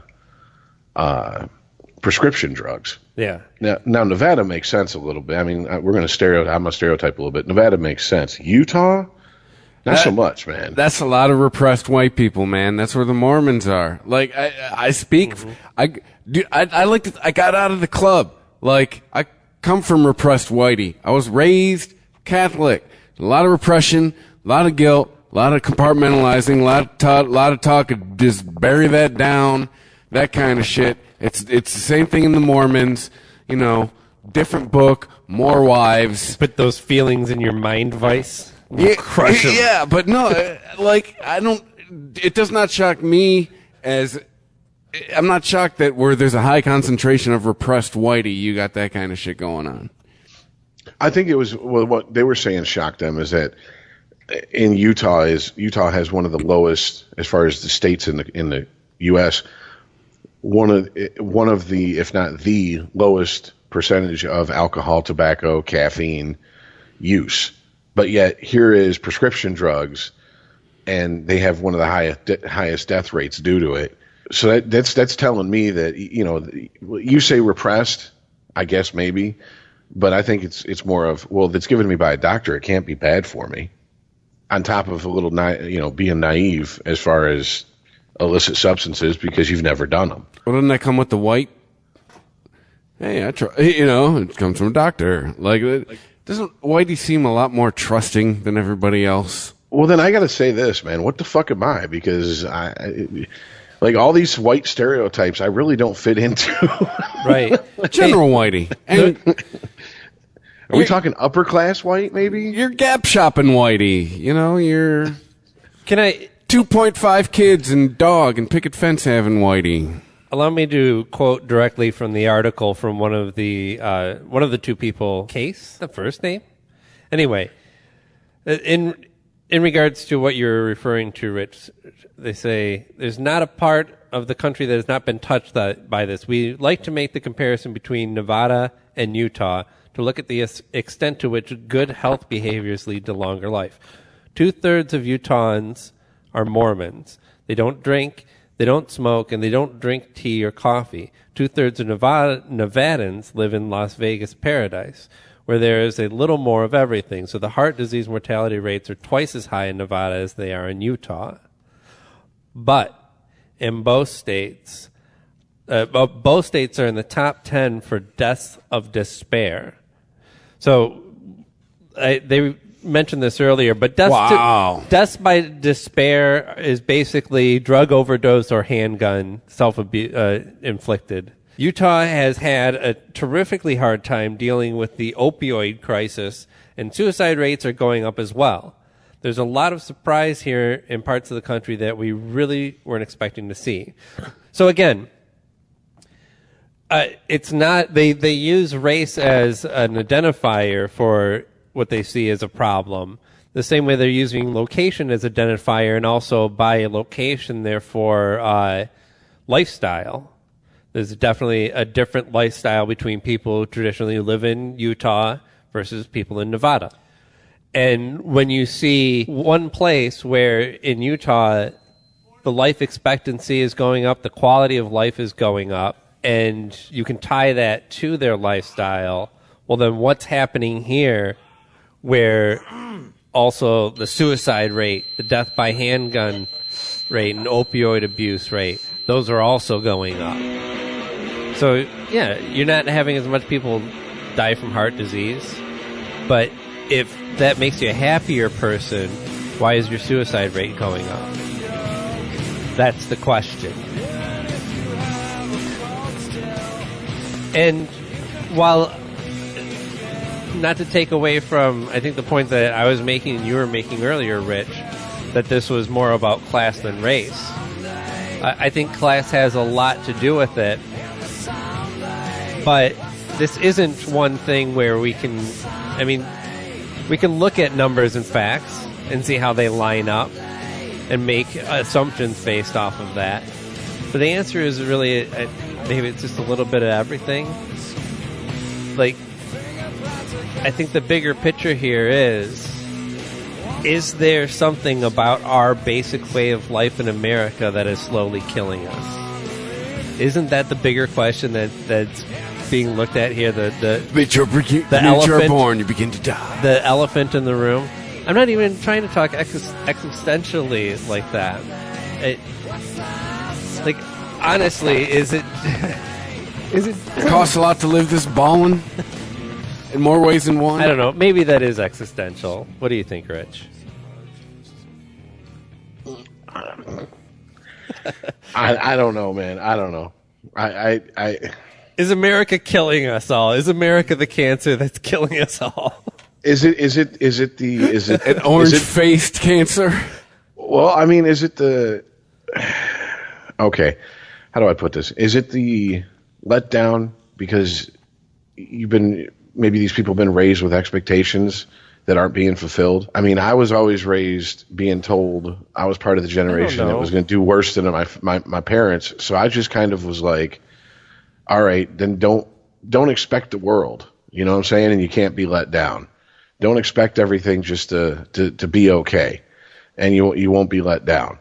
So when something bad happens, instead of going, why is this happening to me? You just go, well, this is part of fucking life. And I mean, I hate to say this because it's just painting it with a broad stereotype brush on a lot of white people. Yeah. But maybe maybe because I'm not a part of that group, I don't know what it's like. But maybe there is a part of solidly middle class whitey, as Chris calls them, who just thinks that everything's going to be okay. Every once in a while, someone in the family gets cancer, or grandma gets dementia if she lives old enough, or someone has a stroke or a heart attack. Right. But that's to be expected with life. Everything's just going to work out. We're going to get our jobs, and we're going to go to college, and things are going to be okay. And when they get out there and it doesn't happen, they don't know how to take it. I mean, I would think that if you're looking at working class men and their mortality rate, and this is going to be a really unpopular opinion with some people, but this is just my opinion. I have nothing to back it up. I guess I should look it up because it might prove to be an interesting subject one day if I actually do the footwork and research. But if you look at the rate of divorce now, I wonder if a lot of these men that are in middle age who are going through divorces that have maybe wiped them out financially, maybe it's not their first divorce, maybe it's you have the loss of custody of your kids, et cetera, if that doesn't play a part in their depression, their overall sense of, well, shit's hopeless. Because, I mean, you can, you get married at a young age, you have a couple kids, and 10 years down the road, you get a divorce, and you don't play your cards right. As a man, even though you might be making good money, you could be paying a whole lot of child support. You could be paying alimony. You could lose your house. What, Aaron, does this happen? You can lose your car. I mean... Bobble. You take all that shit away from a man, and especially a man who wanted nothing more than to, be a husband and be a father. Mm-hmm. And I mean, I'm not even getting into the gender roles of provider. I'm not even talking about that. I'm just talking about you take everything that he was living for away from him, and on top of it, he's now living below the poverty line while his ex is doing whatever. It's the natural response to that is depression. Yeah. And the fact that we're still, our Generation X is still, we're that we are the middle children of history. Chuck Palahniuk got that right. We are the middle children of history of the 21st or the 20th century. Yeah. We were kind of raised with that. Be a man. We don't go and talk about our feelings. But then at the same time, near the tail end of our generation, it was, we want you to be sensitive. We want you to be in touch with your feelings. So it's constantly warring inside of us. What do? Do we go talk to a therapist? Because then we feel like a pussy. But it might make us feel better. It's that whole Prince of Tides thing. Right. I think The Sopranos made an entire show out of that. Yeah. The malaise of America in general, the depression and the acceptance of depression. Again, I think that's kind of what Sopranos was about. It was kind of showing you, look, if this guy can admit that he's got some dark feelings about life and he doesn't know how to deal with them, and sometimes the whole thing just scares the shit out of him, I think we can all admit that about life. But I also think about, like, if I was to put the big picture spin on this, it seems like maybe this increased suicide rate, maybe it arises from like an aimlessness, from a person who doesn't know how they fit into the system anymore. Now, yeah, America's a young country. We figured out a system in this country that showed us unprecedented growth and an appropriation of power in the world at a rate that's never been seen before. And we distributed the system to the people. This is all about the people, right? All you have to do, if you do all this shit right, then you can have this. These are situations that people usually thrive in. I always like jobs where people go, hey, you do this, this, and that. You fit these metrics, and you'll get this promotion. You'll get to this. Oh, yeah, excellent. I know how to check those boxes off. It's not always every job, and a lot of jobs we can't have check boxes. It's just based on, general performance and how you find where you're fitting in. But anyway, so the American dream was you get married, you have the kids, you work hard, you get a decent education, you'll have enough to keep food on the table and a roof over the head and not have to worry and even retire. Okay. Well, maybe there's a limit to that when you talk about life expectancy, that there's a limit to it where personal responsibility has to kick in a little bit. Okay. Yeah, you can make that happen. But there's also a lot of choices that you can make yourself about, well, I don't know. I mean, I can't talk about depression like it's a choice because I'm aware enough that I understand that it's just something that's uncontrollable. But a quality of life in general. I mean, your personal health has, and I don't want to sound like a hippie preacher here, but your personal health has a lot to do with that. And you know, this diet of the food that we eat and the medications that we take, both the ones that are directly killing us like opioids and the ones that are just doing long-term damage that we don't know about yet, or even just fighting the antibodies that will come back tenfold to destroy us. Did you see a leaked script from Mr. Robot Season 3 online? I know I'm going off the rails on this one. I don't know if you're following me, but I think that there has to be an understanding, like, you can have it all. If you want to say you can have it all in America if you just work hard, you have to understand that you have to define what all means. And America's not going to give you peace of mind. Holding down a job and putting food on the table is not going to make sure that you are filled with happy thoughts when you put your head on the pillow at night. It makes no guarantee of that. And while you can look at, again, back to the study, you can say, well, why does this number of, the number of job availability has gone down and the suicide rate goes up? Well, again, they talk about more perceived job availability, right? Because I don't believe that their numbers are based purely just on unemployment numbers, which can be gamed anyway. They're talking about people who,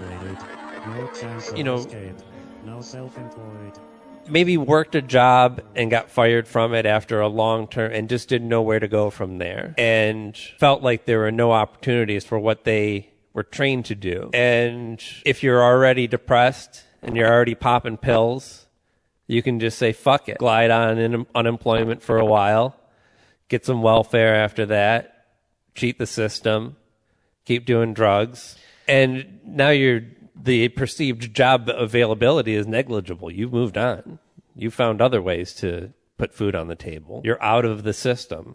So I don't know if that's so much that it's a direct cause. Like, if we made more jobs available in this country, we would see our suicide rate go down. I don't think that would happen. I think that there is just a limit to what you can expect from your country if you want to have a happy and full life. That it's not just about checking the boxes that America has told you to check in order to ensure a happy and long fulfilled life. Well, I also think and this is, I don't know if this is uniquely American or Western culture, but I also think we tend to think that that the solutions to these type of issues are one or two things. If we do one or two things right, we'll take care of all this. It'll go away. My side will solve it. It's just not the case. I mean, these are, when you talk about people who get to the point of sticking a gun in their mouth or taking a whole bottle of pills, there is a just plethora of shit that led up to that.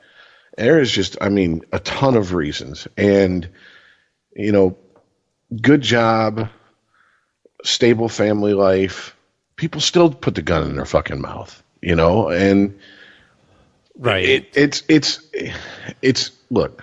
No, I know I say, like I was talking about Chris Farley, and I said it's because he hated himself. And it seems like an oversimplification and a flippant way to say it. But I do believe it all kind of boils down to that. Drug abuse, any kind of abuse that a person inflicts upon themselves. I mean, they hate themselves. Yes, there's deeper reasons. They might be multiple reasons. But if you don't get to the core of why they have that self-hatred, then you're never going to cure all of these other problems. Well, I mean, there is a school of thought that depression is rage turned inward. Instead of taking out your anger and your frustration on people around you, you take it out on yourself. Right. Maybe because we now live in a society where we don't have to rely on severely aggressive behavior or just stance in general just to survive, that instinct didn't just go away. It had to go somewhere. Yeah, and right? not only that, we still have vestigial tails. They didn't just go away completely. They had to go somewhere. They started going up into our bodies. But I mean, now we have vestigial anger, vestigial aggression. I'm sorry, I'll stop. But being super aggressive, super, that's about survival. But it's not something that's accepted in polite society anymore. Well, right, and I mean it goes back to like what Chris was saying about poor people and people that come to this country.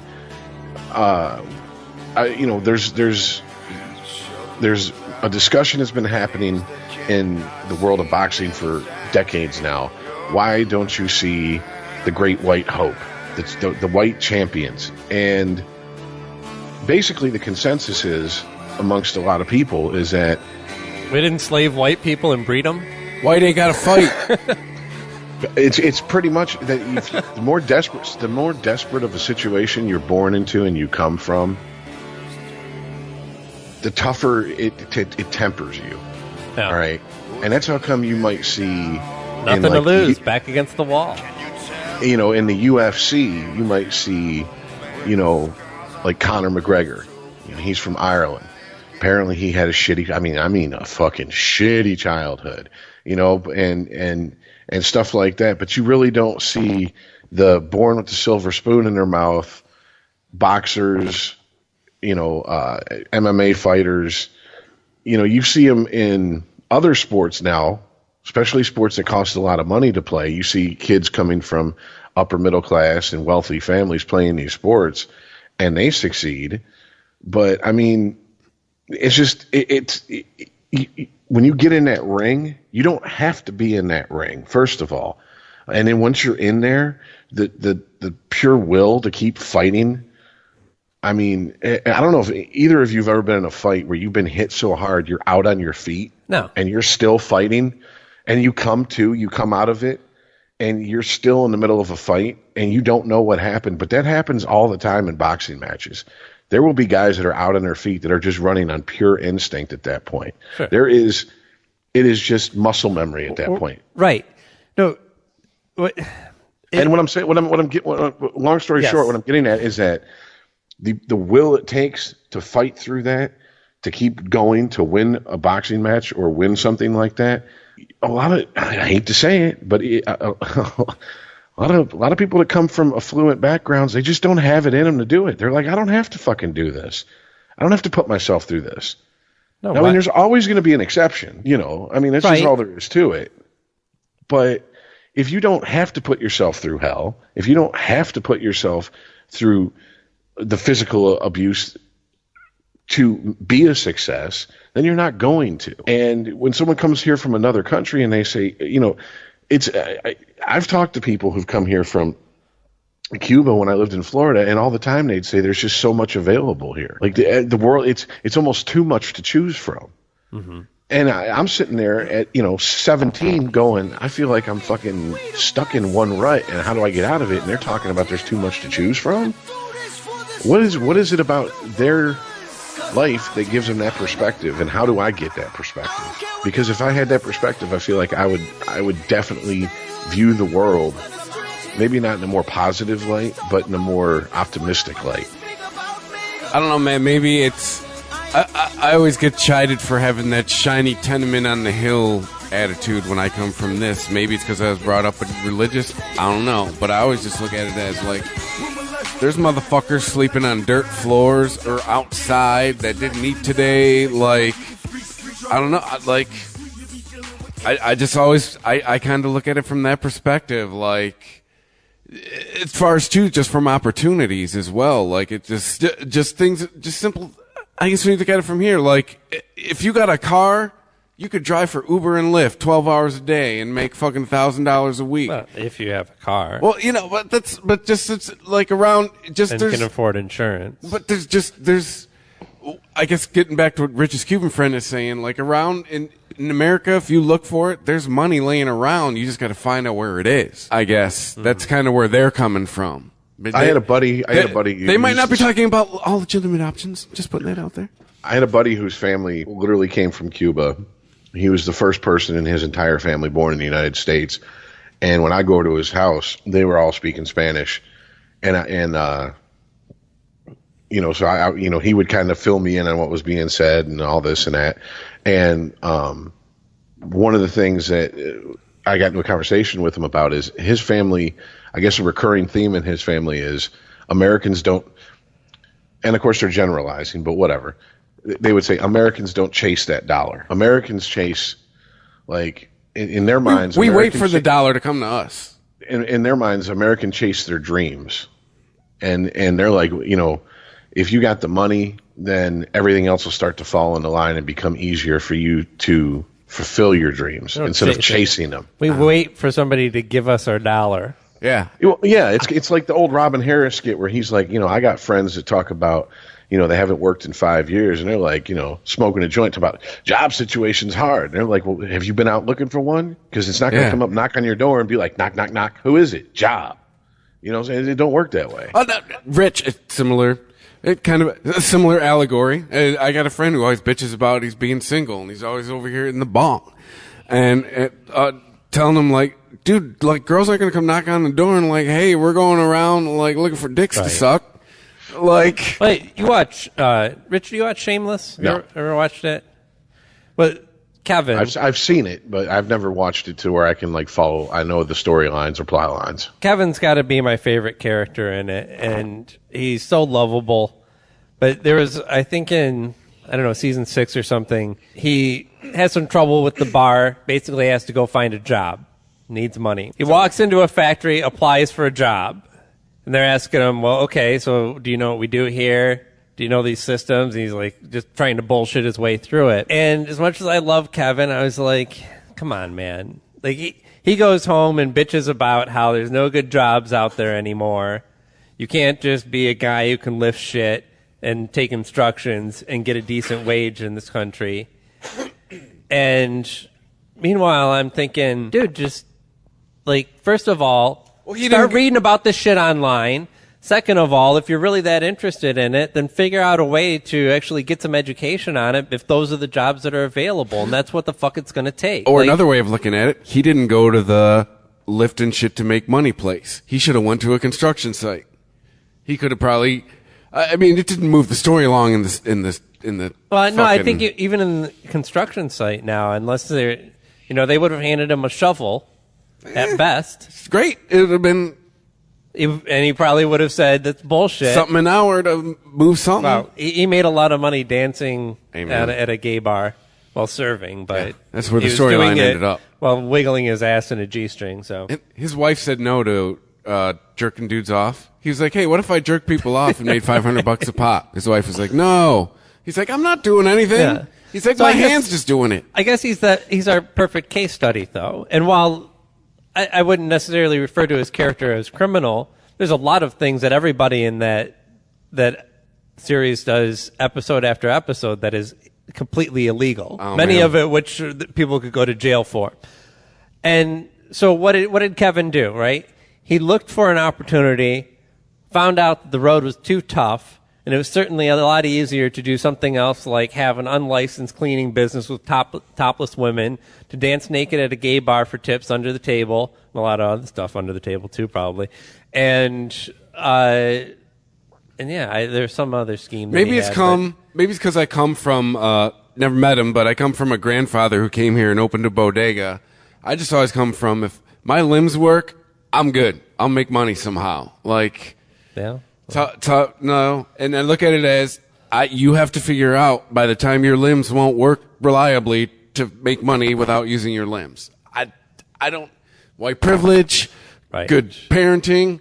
I don't know. Just how I kind of always viewed it. Right. And how do you equate this number of supposed job availability that they cite in this study with the continued growth in this country? We've never lost jobs as a country. We're going to get so many jobs, though. At the end of these 4 years, though. We've been told so many jobs. Does it always line up exactly with your current working population? No. That's why you have an unemployment rate, and that's why you have that as a metric to try and figure out what you can do to fix that. But I don't know. I guess it's the only beef that I have with it. While I agree that, I agree that there's something interesting going on in the findings of their study. I think maybe the reporting leans on the unemployment rate or job availability angle, just to have an angle on it, to have some concrete spin on, basically to have a story, a reason to talk about this. Hey, coming out of left field here. But I'm not completely on board with that. Privilege, I guess, is what you could argue, but coming out of left field here. I don't feel it. I may have been drinking since 4 hours ago. Still coming out of left field here. Are we overthinking this? Are we just alive in the time in history when we're seeing the shift from the manufacturing economy to the service economy? Or maybe just to the internet. Maybe just the shift of what do we actually do with our longer lives? Yeah. Test my head to a robot body. It's going to be a long-ass time if I got no serviceable skills. I mean, too, when most of your economy was driven by jobs that were go to work for 10 hours and break your fucking back, have no time to have a thought to yourself between the machines and the guys yelling shit at each other, and then fuck actually having some time to think for yourself when you get home, because it's either family time or drink yourself to sleep or both, and wake up and rinse, lather, repeat. So now we have this luxury of sitting around and going, geez, there's nothing on Netflix. If you've gotten to that point, what are you doing with your life when you say there's nothing on Netflix? There is always something on Netflix.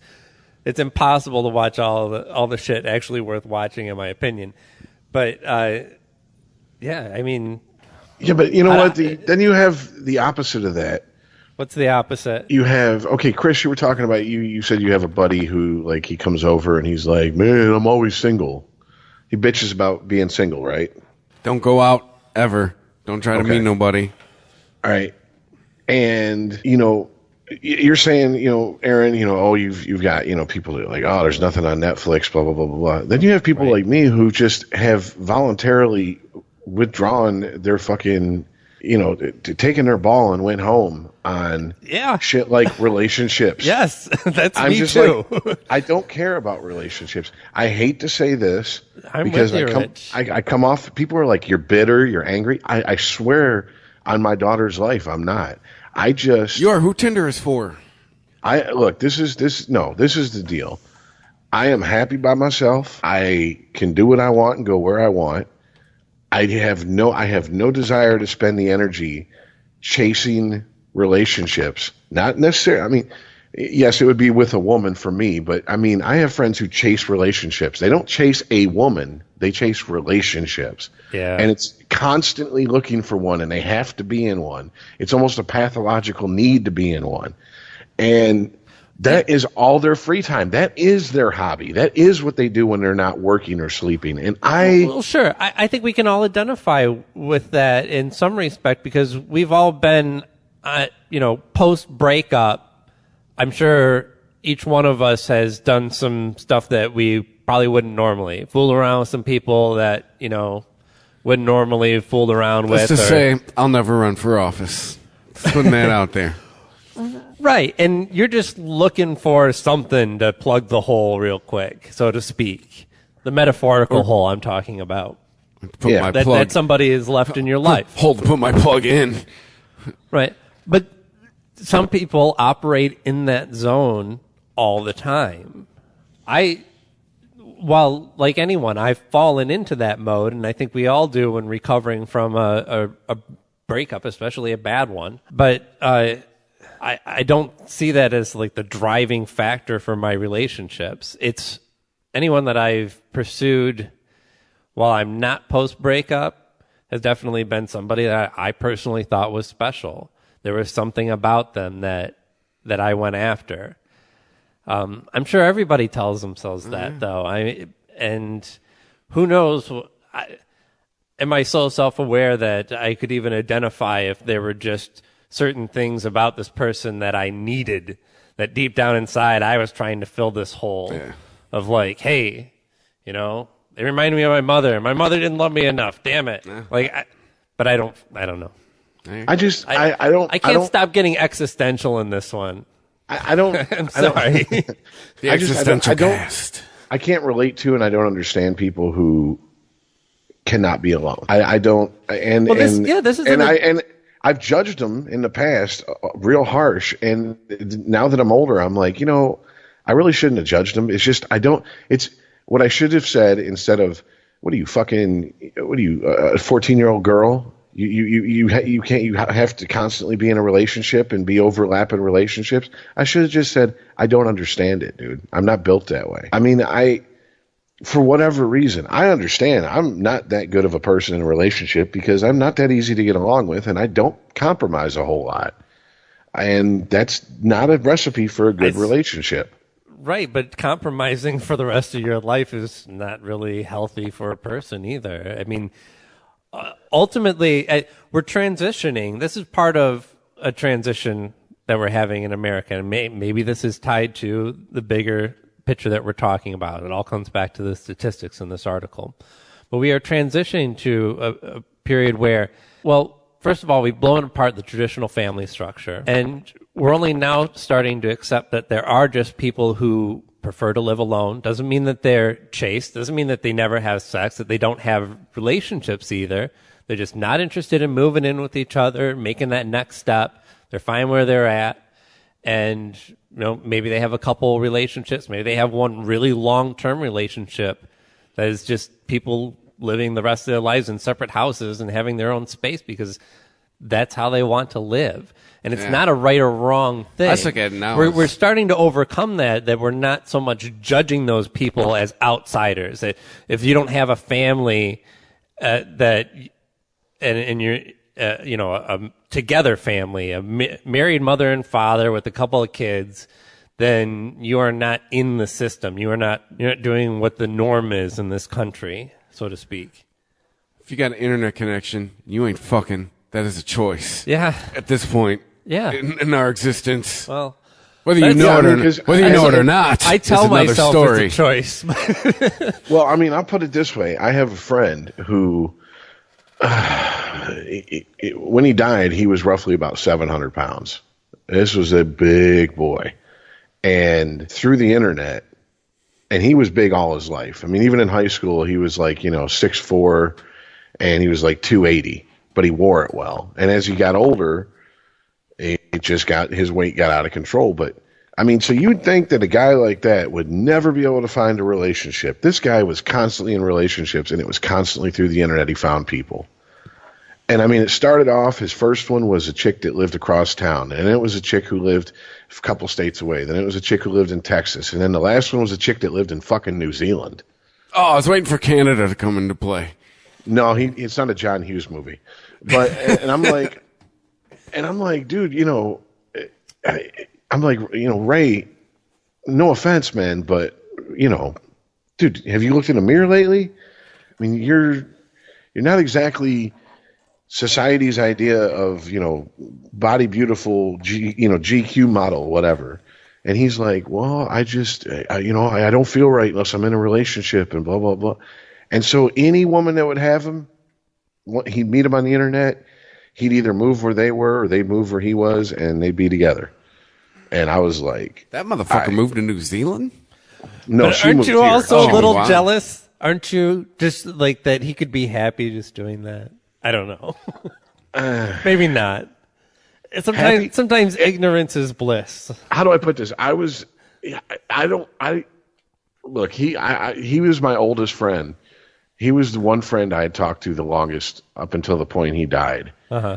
And I mean, we went back the farthest, and we were in constant contact. And he was the type of person who always needed someone to take care of him, to be there for him. Right. You know what I'm saying? That was the type of person he was. So I was happy that he had that, because on his own, he was no good. Basically, that's what I'm saying. I have friends who aren't, when they get in relationships, they're absolutely useless human beings. I'm one of them. And then I have friends who do very well on their own. And then I have friends that's the opposite. When they're by themselves, they're a fucking wreck. They can't pay bills. You know, they don't know how to do laundry, whatever the fuck, you know. And then they get in a relationship, and all of a sudden they turn into Mr. Mom. Right. You know, well, as long as they got their honey-do list, they're fine. Right. Even though we've transitioned in acceptance of solo life, we really don't have a model to give people of what it looks like either. We know how to make a TV show about a family. Mom and dad's together. They have some kids. And they have some antics. This is what it looks like. Do this. Be successful in America. What do the successful single people look like? Well, even when there is Seinfeld. Even when there is a show where dated, they're single, what's her name, for like a couple That's seasons, true. didn't he? He was in and out of relationships. He was bouncing from relationship to relationship the whole thing. From what I saw, I only kind of dipped my toe in. Yeah, I was never a big Seinfeld person, but even when you have a show that has a perpetually single guy, especially the single guy on it, he's the player. He's the girl. He's Joey. What's the girl's role? Always looking, always the bridesmaid, never the bride. Yeah. Yeah. Well, I mean, because look, I know it's a stupid show, whatever, but you couldn't avoid it in the 90s and early 2000s. Look at the show Friends. Like I said, I've seen every episode, so I can't judge. So Joey was always, gay. I think one episode was he went to a chick's apartment. And he was like, I recognize the apartment, but I don't remember having sex with her. Like it was such a joke that they started being self-referential about it. That was his character. And I mean, that's pretty much what it is. It's either that or he's a loser. He can't get any. There's really, like you said, there's no template on television or pop culture for a male or a female who's just by themselves, happy to be by themselves. They're not the crazy cat lady, or they're not the creepy guy with the fucking real doll.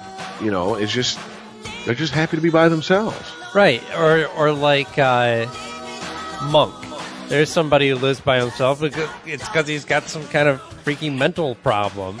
You know, he's got obsessive compulsive disorder, and he's hard to get along with. Yeah, and I mean, the older I get, especially after my divorce, I realized something after a couple years of being single and being pissy about how the shit went down. I was like, you know what? It's better to be alone than to be in a relationship that I'm miserable in just to say I'm in a relationship. Mm-hmm. It's not only better, it's healthier and it's easier. Because the last 2 years of my marriage was absolute misery, not because we were at each other's throat. It's just we weren't happy, but neither of us was going to throw the towel in first. Right. You know, neither of us were strong enough to walk away and go stand on our own. Well, I also think, okay, so we kind of made a mistake. Man, I so had a near divorce. I still got lucky with that one. We kind of made a mistake in this country for assuming that our government could give us a template for a happy life. I think I've already basically said that. But the whole idea of promoting marriage as a way of life and a way of being successful in this country is based on growth, right? What do we need in America? Why did we accept... Make another consumer. Why did we accept so many immigrants? Make another taxpayer. Yes, we need the workforce. We've got railroads to build. We've got this whole population of Indians to wipe out and build huge buildings on their land. We've got shit to do. Well... What are you, British? Native Americans, please. Yeah. I was using the lingo of the time. No. British should be taking out a bunch of Indians. Yeah. Back in the day. So, I mean, we took what the government told us and said, yeah, that makes sense. And it was successful for a lot of people. But ultimately, the government shouldn't be responsible for giving us a blueprint for happiness. For success is one thing. Promoting success in your country of the people has a lot to do with, well, I mean, like things that we were talking about earlier, healthcare, or just support, so-called entitlement programs that end up, if you just look at numbers, being a cost savings over alternatives of having people resort to crime, be imprisoned, be a higher drag on your tax dollar. So, yeah, I don't know. I guess it's... Well, that's how come there's so many tax incentives to be married and have children, because it ultimately is doing... It's like you get creating a tax base, keeping a tax base going. It's the government is like, hey, yes, get married, have kids, because that keeps so many enterprises going in this country. That keeps so many, institutions going in this country. I mean, if you took marriage and divorce out of this country, there would be a glut of lawyers not knowing what to do with themselves. They would be flipping burgers and dropping fries. Mm-hmm. Because, I mean, there is a whole industry devoted to getting married and getting divorced. Right. And, I mean, those industries are huge. And there's a very small industry that's devoted to keeping you married. That should tell you all you need to know. Yeah. They know they're going to get the money when you get married, and they know they're going to get the money when you get divorced. There's no money in keeping you married. But at the same time, hey, get married. We'll give you a little tax break here, a little tax incentive, and we're, have kids. We're going to do this, blah, blah, blah. But that perpetuates society. And I think we've evolved past that. We don't need that to run society anymore. We don't need to, get married at 20 and, pop out a couple kids and die at 55. Right. We evolved enough as a species to... we've evolved past our usefulness for religion in this country. I firmly believe that. And we've evolved past certain limits of the government as well that we have to learn to accept. Certainly, we all want to... I'm happy to pay my tax dollars to know that I am well defended in a country that promotes business in a way where I seem to be able to find good jobs out there. But $54 billion? What? Yeah, no. I mean, that's a whole separate subject. I'm just talking... Because I'm with you there, but I was like, that's a little excessive. No, I'm not anti-government. I'm not saying that that I've personally evolved beyond the need for government, that I should be some kind of sovereign citizen. Just an understanding. No, because I'm not dumb. Because someone's getting the bill for those electric bills, for the fucking street lights, for the traffic lights. Mm-hmm. Police ain't, someone's paying the cops. Someone's paying for that cement when they repave Masonic. Yeah. Someone's got to pay those roads. I'm not dumb, but we also know, monkey see, monkey do. We evolved from monkeys, and a major part of our learning and our understanding of what our capabilities are involved in seeing other people. So, again, there goes our creationist audience. If you fed into the government system by getting married and having a couple kids, and then you fed into the God, what's the word? The capitalist system. Sorry, it took me a second there. Then you fell into the capitalist system when you got divorced, and funneled some money into that system, and then you get spit out the other end, and what do you do from there? It seems like you get penalized from straying from the path that they want. I mean, from what I see from other people, you either pine after your ex-wife forever while you fuck a bunch of random women, or you just bounce from failed marriage to failed marriage after that. Patrice O'Neill on Mark Maron's podcast before he died described Hollywood and fame in this analogy, and I think it kind of applies to what you just said about, you get married, you go through the divorce, you go through the grinder, what do you do after that? The way Patrice O'Neill described Hollywood is there's a line of people waiting to get to the beast, and the beast is Hollywood. Yeah. And the beast eats you up. You get in the belly of the beast, and that's when you're making Friends money. You're making $1 million an episode or shit like that. And then the beast shits you out and it's done with you. And a lot of people go and get back in line to go back through it again. Because even though they got chewed up and shit out, they tend to forget that, and they remember the good things that came with it. So they're willing to go through the whole process all over again. And to me, that's where when I saw what happens with marriage and divorce, and I saw my parents go through it 3 times each, and I went through it once, I was like, I'm not going to make that mistake again. I could never be with a woman who said, my end goal in a relationship is to get married. Then we don't need to be together. Because that will never happen with me again. I will not compromise on that. There is no excuse. If you want children, then we don't need to be together in that way either. I don't want any more children.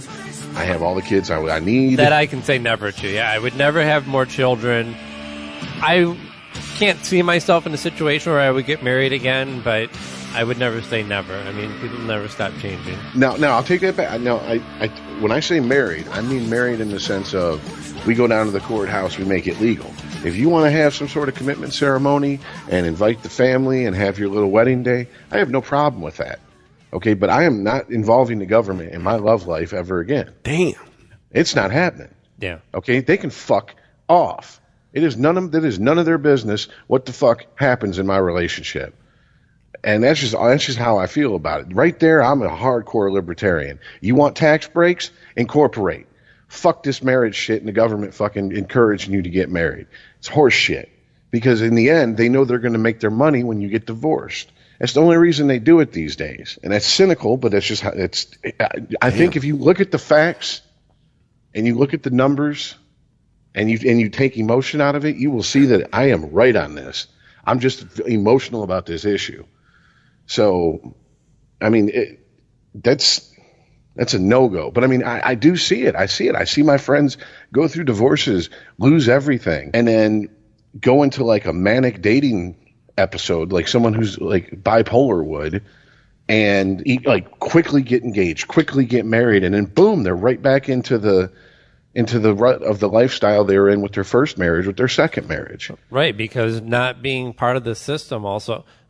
Well, again, there's plugging the hole, but there's also not being part of the system is failing, right? You want to be successful again. You want to get back to that part in your life. I mean, exactly. I understand that drive. There is a period in when I was married, there's a good portion of that where I was also doing rather well. Went up in my position in my job, and saw that was actually the most money that I've ever made in my life. And a lot of people confuse correlation with causation. Right. But so they think, I got to get back to that. I got to, I have to be seen as a stable person again. While we don't have the same stigma on it. Where, the stigma on divorce wasn't just about, people will talk. What will people think? What does the church think? What does the Pope think? It's also, what does your fucking boss think? And how is he going to think about sending out a divorce schlub on a sales meeting? How is he going to think of how competent is that guy? Is that job? We want family men in this business. Now we don't have that so much, or maybe it's just not spoken about as much. But certainly, there's not such a stigma, as much of a stigma on a divorced individual as we used to experience in this country. I mean, it's still there a little bit, because if you fill out paperwork for government things, it'll say, are you married, single, or divorced? Yeah. What the fuck does if I'm divorced? If I'm divorced, I'm single. I always check single. Fuck you. It doesn't matter if I'm divorced. Yeah, it doesn't define me. That's a good point. I just went ahead and checked the divorce box anyway, but I think I'm going to check the single box now that you said that, Rich. I mean, because what the fuck does that have to do with anything? Nothing. It's not like right. It's not like, I get a tax break for being divorced? Is there one? No. No, the minute you got divorced, your car insurance went back up, your health insurance went back up, your taxes went back up. So why is there a divorce box here? What is it? It's just it's one of them subliminally. Hey, we're gonna fuck with you a little bit. Go ahead and check that, and you look at that and go, oh, I should probably end up married again, shouldn't I? Because it was so great, wasn't it? I'm just going to start drawing in an extra box that says other and checking that one. Wow. None of ya. Well, real quick, none ya. Real quick before we this turned into a podcast for two. Real quick before we wrap it up. Yes. We had brought up right before we went on air about the whole Trump and Mars thing. Oh, there he is. I'm sorry, the Trump and what? Here he is. And Mars. Oh. You want to go to Mars? Giving us an option. That's what I took from it. Maybe I wasn't supposed to. Hey, everybody, look. We're working on an option. Here's my hot take on Trump and Mars. It's not enough. Okay, well, Chris said, what the fuck is it with conservatives and Mars? Because you had... I think I said that. Okay, well, one of you did. You had W. Wasn't it Bush? Yeah. Yeah, you had W, who's we're going to be in Mars. We're going to be in Mars by 2020, which ain't going to happen. Nope. And now you got Trump saying Mars. And I said, I have a theory on it. And it's... My theory is most techies I know want the trains to run on time. They don't care how. But when that train's supposed to be there at 10:15, they want it there at 10:15, not 10:14, not 10:16, 10:15. And I think this is Republicans kind of trying to troll for people who are maybe moderates, but they're more on the tech and science side of things and going, hey, look, we can do advances in science too and cut funding to NASA at the same time. Which doesn't make any sense. It's counterintuitive, but I really think it's a ploy to get people who are politically moderate, not religious, more on the STEM side of things, to kind of come on over to the Republican side. Hey, look, we're forward thinking too. Because the space program to a whole generation of people is associated almost exclusively with the Democrats because of Kennedy saying by the end of this decade, we're going to put a man on the moon.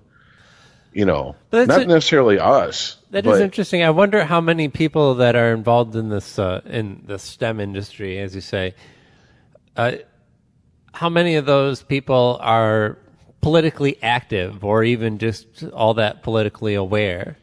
Well, you remember Ken Bone during the debates? The guy in the red with the mustache and the red sweater that stood up. Yeah, he was a techie. True. He was. How can we not remember Ken Bone? No, I mean I'm not he saying was that. Undecided, and I mean I think those are the type of guys that he's kind of fucking casting his net for and hoping that he reels in a couple.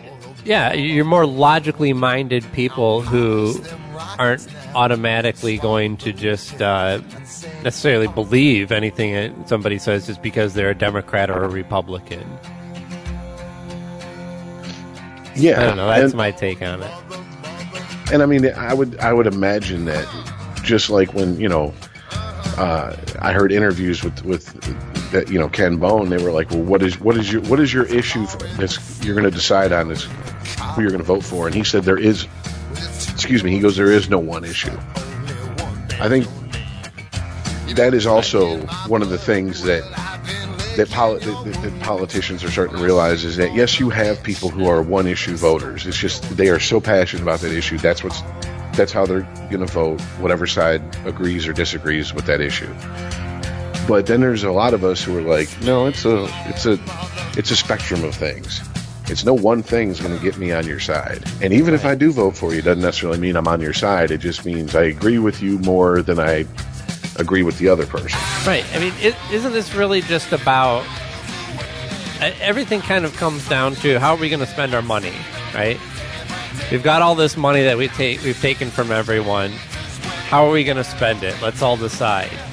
And, let's say you're... in a family, and you're like, we should always spend for more groceries. Always, always, always. Well, okay. But there's other things that need to be paid for in the budget as well. We have to look at groceries as opposed to utilities, cable bill. Am I the only one that's just happy to be like, hey, look, someone put money in NASA for the first time in like a decade and a half? What I'm trying to say is to think the idea that, well, one side or the other, sure, maybe one side or the other makes more sense to you, right? So that doesn't mean that just because you identify more with what the liberals are saying than the conservatives, that you therefore have to back them with everything that they say. No, ultimately, I think the party that makes a difference in this country is going to be the one that finally is able to call themselves on their own bullshit. And I'm gonna quote somebody I'm going to quote somebody without having a source. And you are fake news. And it was something that I heard on the radio. And maybe if you guys heard this, or maybe I even saw it on TV. Sometimes I get them confused. The TV? The TV's the one with the pictures. Right. Not always, the picture box. I'm not always looking at them. If it's any kind of television news, I'm usually not watching it.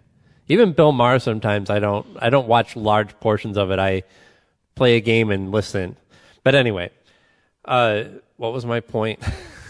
Who knows? Man, I really did lose it. You were gonna quote somebody without having. I was gonna quote somebody. Okay, so one of the biggest criticisms of Trump is that he's so strident that even when he says crazy shit, he doesn't back off of them. That he can never admit that he's wrong, no matter what. And he's like, okay, well, show me if that's how you believe a politician should act. And I'm definitely paraphrasing him here, this unknown source. If that's how you believe a politician should act, show me the politician who is acting that way. Show me the times that Barack Obama or Hillary Clinton or Bill Clinton or Carter or anyone else has said, I was wrong, has admitted either error in judgment and decisions made. I mean, you'll get more apologies from the liberal, as in, sorry, we wiped out all those Indians, tested those drugs on all those black people, enslaved all those black people. You know, you'll get apologies for what the country has done, but I don't hear any more apologies for, hey, turns out I was wrong on this bill, on this vote. You know, there's always a reason. I was pressured. It was because of this and that. Well, there were certain things that I liked about it that I was voting for, but even though I didn't like this part of it. If I remember my history correctly, I believe Carter, while he was in office, did apologize for a few things, and that was how Reagan was able to slip in and portray him as a weak, liberal, and we needed to be stronger. Right. I mean, are you talking about? I'm talking about like policies that he enacted or supported. Okay. I believe the last case that he cited was John Kennedy talking about the Cuban Missile Crisis and how there were things that he could have done to even stop that situation from happening in the first place, and that he admitted that while he was in office. Well, obviously he had. That was the dumbest thing that's ever come out of my mouth. Well, I mean, okay, if it wasn't Carter, that was the last job he had. If it wasn't Carter, it was definitely Kennedy, and that was another. Yeah. And the Republicans jumped on him as that's another reason he's weak on communism. He's weak on this shit. He's weak on as far as the military goes. Right. I mean, so you can't even say that my vote was wrong and I've since matured on it because you're a flip flopper.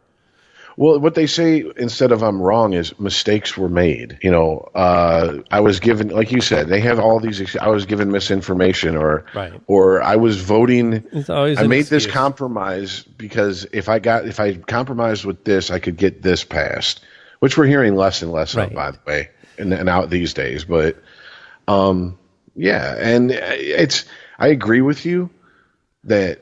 Yeah. The party that's going to be able to be self-aware enough to go, hey, look, we're not always right and we fucked up and blah, blah, blah, is probably the one that eventually is going to look better, and history is going to look back a little bit more favorably on. But I don't even think in that respect. I'm honestly saying the one that's going to make a difference and possibly even either turn the Republican or the Democratic Party around or be an actual winning third-party candidate. I think that's what they're going to look like. It's going to be finally here's the straight shit. It's not, I mean, I know how that Donald Trump got elected based on here's the straight shit. I don't understand that, and maybe we will never be able to actually correctly identify those people as a country because we don't seem to understand what straight shit, quote unquote, looks like, even when it's shown to us. It really, I believe that it's going to be somebody who is actually honest and provably honest. Here's the problem, though. I don't know if, at least now, in the way we are as a country, if we can handle that. Honesty is not something that we deal with at all anymore. We don't deal with facts. We don't deal with yeah, well, I don't know. Blunt, I'm not going to say brutal honesty because we enjoy the brutality part in this country. We just don't, and honesty is just a whatever. It just happens to be there. We enjoy being brutal to each other, and we do it in the name of honesty. But it's not true brutal honesty. I think because if we're going to be honest, there's a lot of things that are going to have to be said that is going to piss a lot of people off. And it's a talented and very charming person that can tell people the truth that's going to piss them off, but at the same time not lose their support. Like they go, God damn it, that pisses me off, but you know what? He's right, And he's gonna, and whoever it is, male, female, is gonna have to present themselves as, and we have to do better. And it's gonna have to appeal to people's sense of, God damn it, yeah. It's almost it's gonna have to be a parental figure that basically goes, yeah, I'm so disappointed. You're right. Yeah, but I'm thinking how ludicrous it is. Like, that candidate would never win. You're right. We're not ready for that in this country. I think that's it. It's not for lack of sane people. It's that we will not let them rise because they will always tell us things that we don't want to hear. All right. So anyway, that's all going to be cut out. How do we wrap up this show?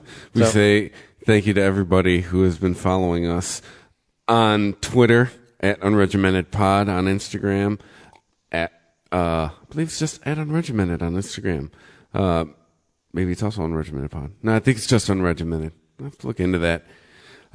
You can email the show unregimented@ChristopherMedia.net. Let's look up Unregimented. There can't be many. Yeah, I know, right? There's 3 or 4. We're probably the top one. I think Unregimented Podcast will get you immediately. We're the first hit on Google. Yeah. So yeah, all I know is whenever any podcast titles we've come up with, I don't know, we punch them into search engine, see if anything comes up. If it doesn't, boom. So we're usually the first hit if you type in Unregimented. Actually, I get. Oh, there you go. We'll just do it live right now. I'm going to put Unregimented into my Google search engine.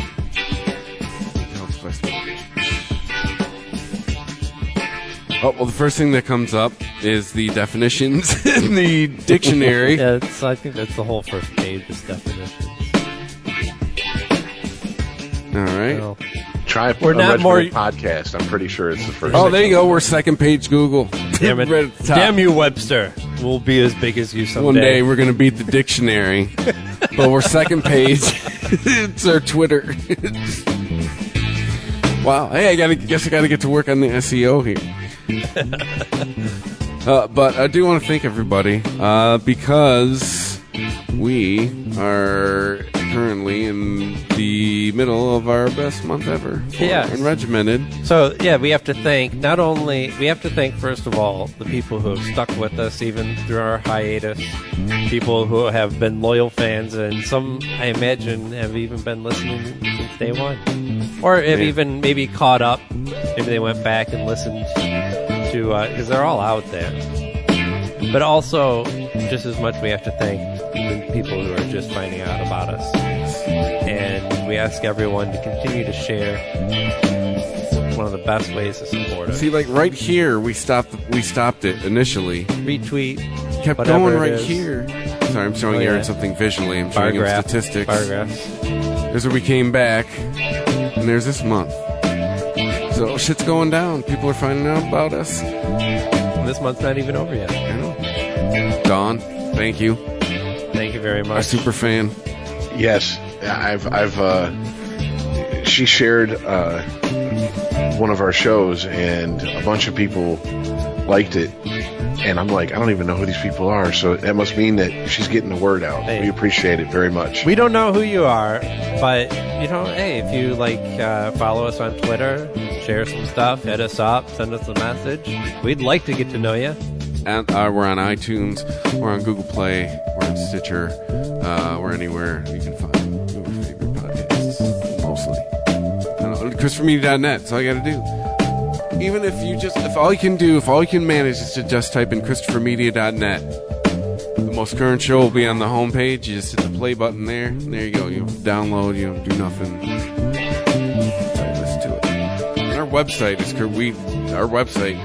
we're about to have 3 times the traffic in 1 month that we've had the first 2 months of the whole year combined. I don't know what's going on, everybody. Now you just sound like you're bragging. I'm just saying. Hey, I'm seeing growth, all right? And I'm excited about it.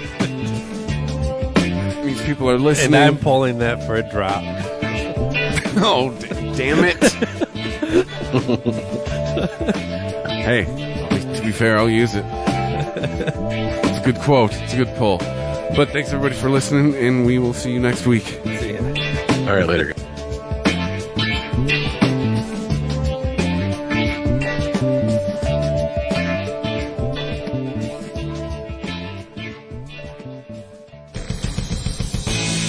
If you like this show, please tell a friend. Please follow us on Twitter and like and share us on Facebook by searching for Christopher Media. You can subscribe to all ChristopherMedia.net shows for free on ChristopherMedia.net. Please make sure to rate and comment on all your favorite Christopher Media shows. Thank you in advance for supporting Christopher Media by clicking on the PayPal button and by clicking through to all the sponsors who support ChristopherMedia.net. Thank you for visiting ChristopherMedia.net, and thank you for listening. Thank you for visiting ChristopherMedia.net. Progressive presents an interview with your upstairs neighbor. Hey, it's Rick from upstairs. Yeah, I take it seriously. When I play R&B at 1 a.m, that's me saying, hey, I'm here for you. And I enjoy repetitive bass lines. I only use expired batteries in my smoke detectors. Nice, right? Yeah, upstairs neighbors help people forget their troubles. Give them something else to focus on. Ooh, want to see how high I can jump? Progressive can't save you from your upstairs neighbor. No, wait, let me try again. But we can save you money when you bundle renters and auto insurance with us. Progressive Casualty Insurance Company, affiliates, and other insurers. Bundle discount not available in all states or situations. There's a new Home Depot now open on Maurice Avenue in Masspeth. And as home improvement projects go, this is a big one. Use the product locator on our app for an in-store map to find what you need fast. And check out our new pickup lockers. They make online shopping a breeze. Of course, one thing's not new, our everyday low prices. The Home Depot, now open near Maurice Avenue and Long Island Expressway in Masspeth, and always open at HomeDepot.com. The Home Depot, how doers get more done.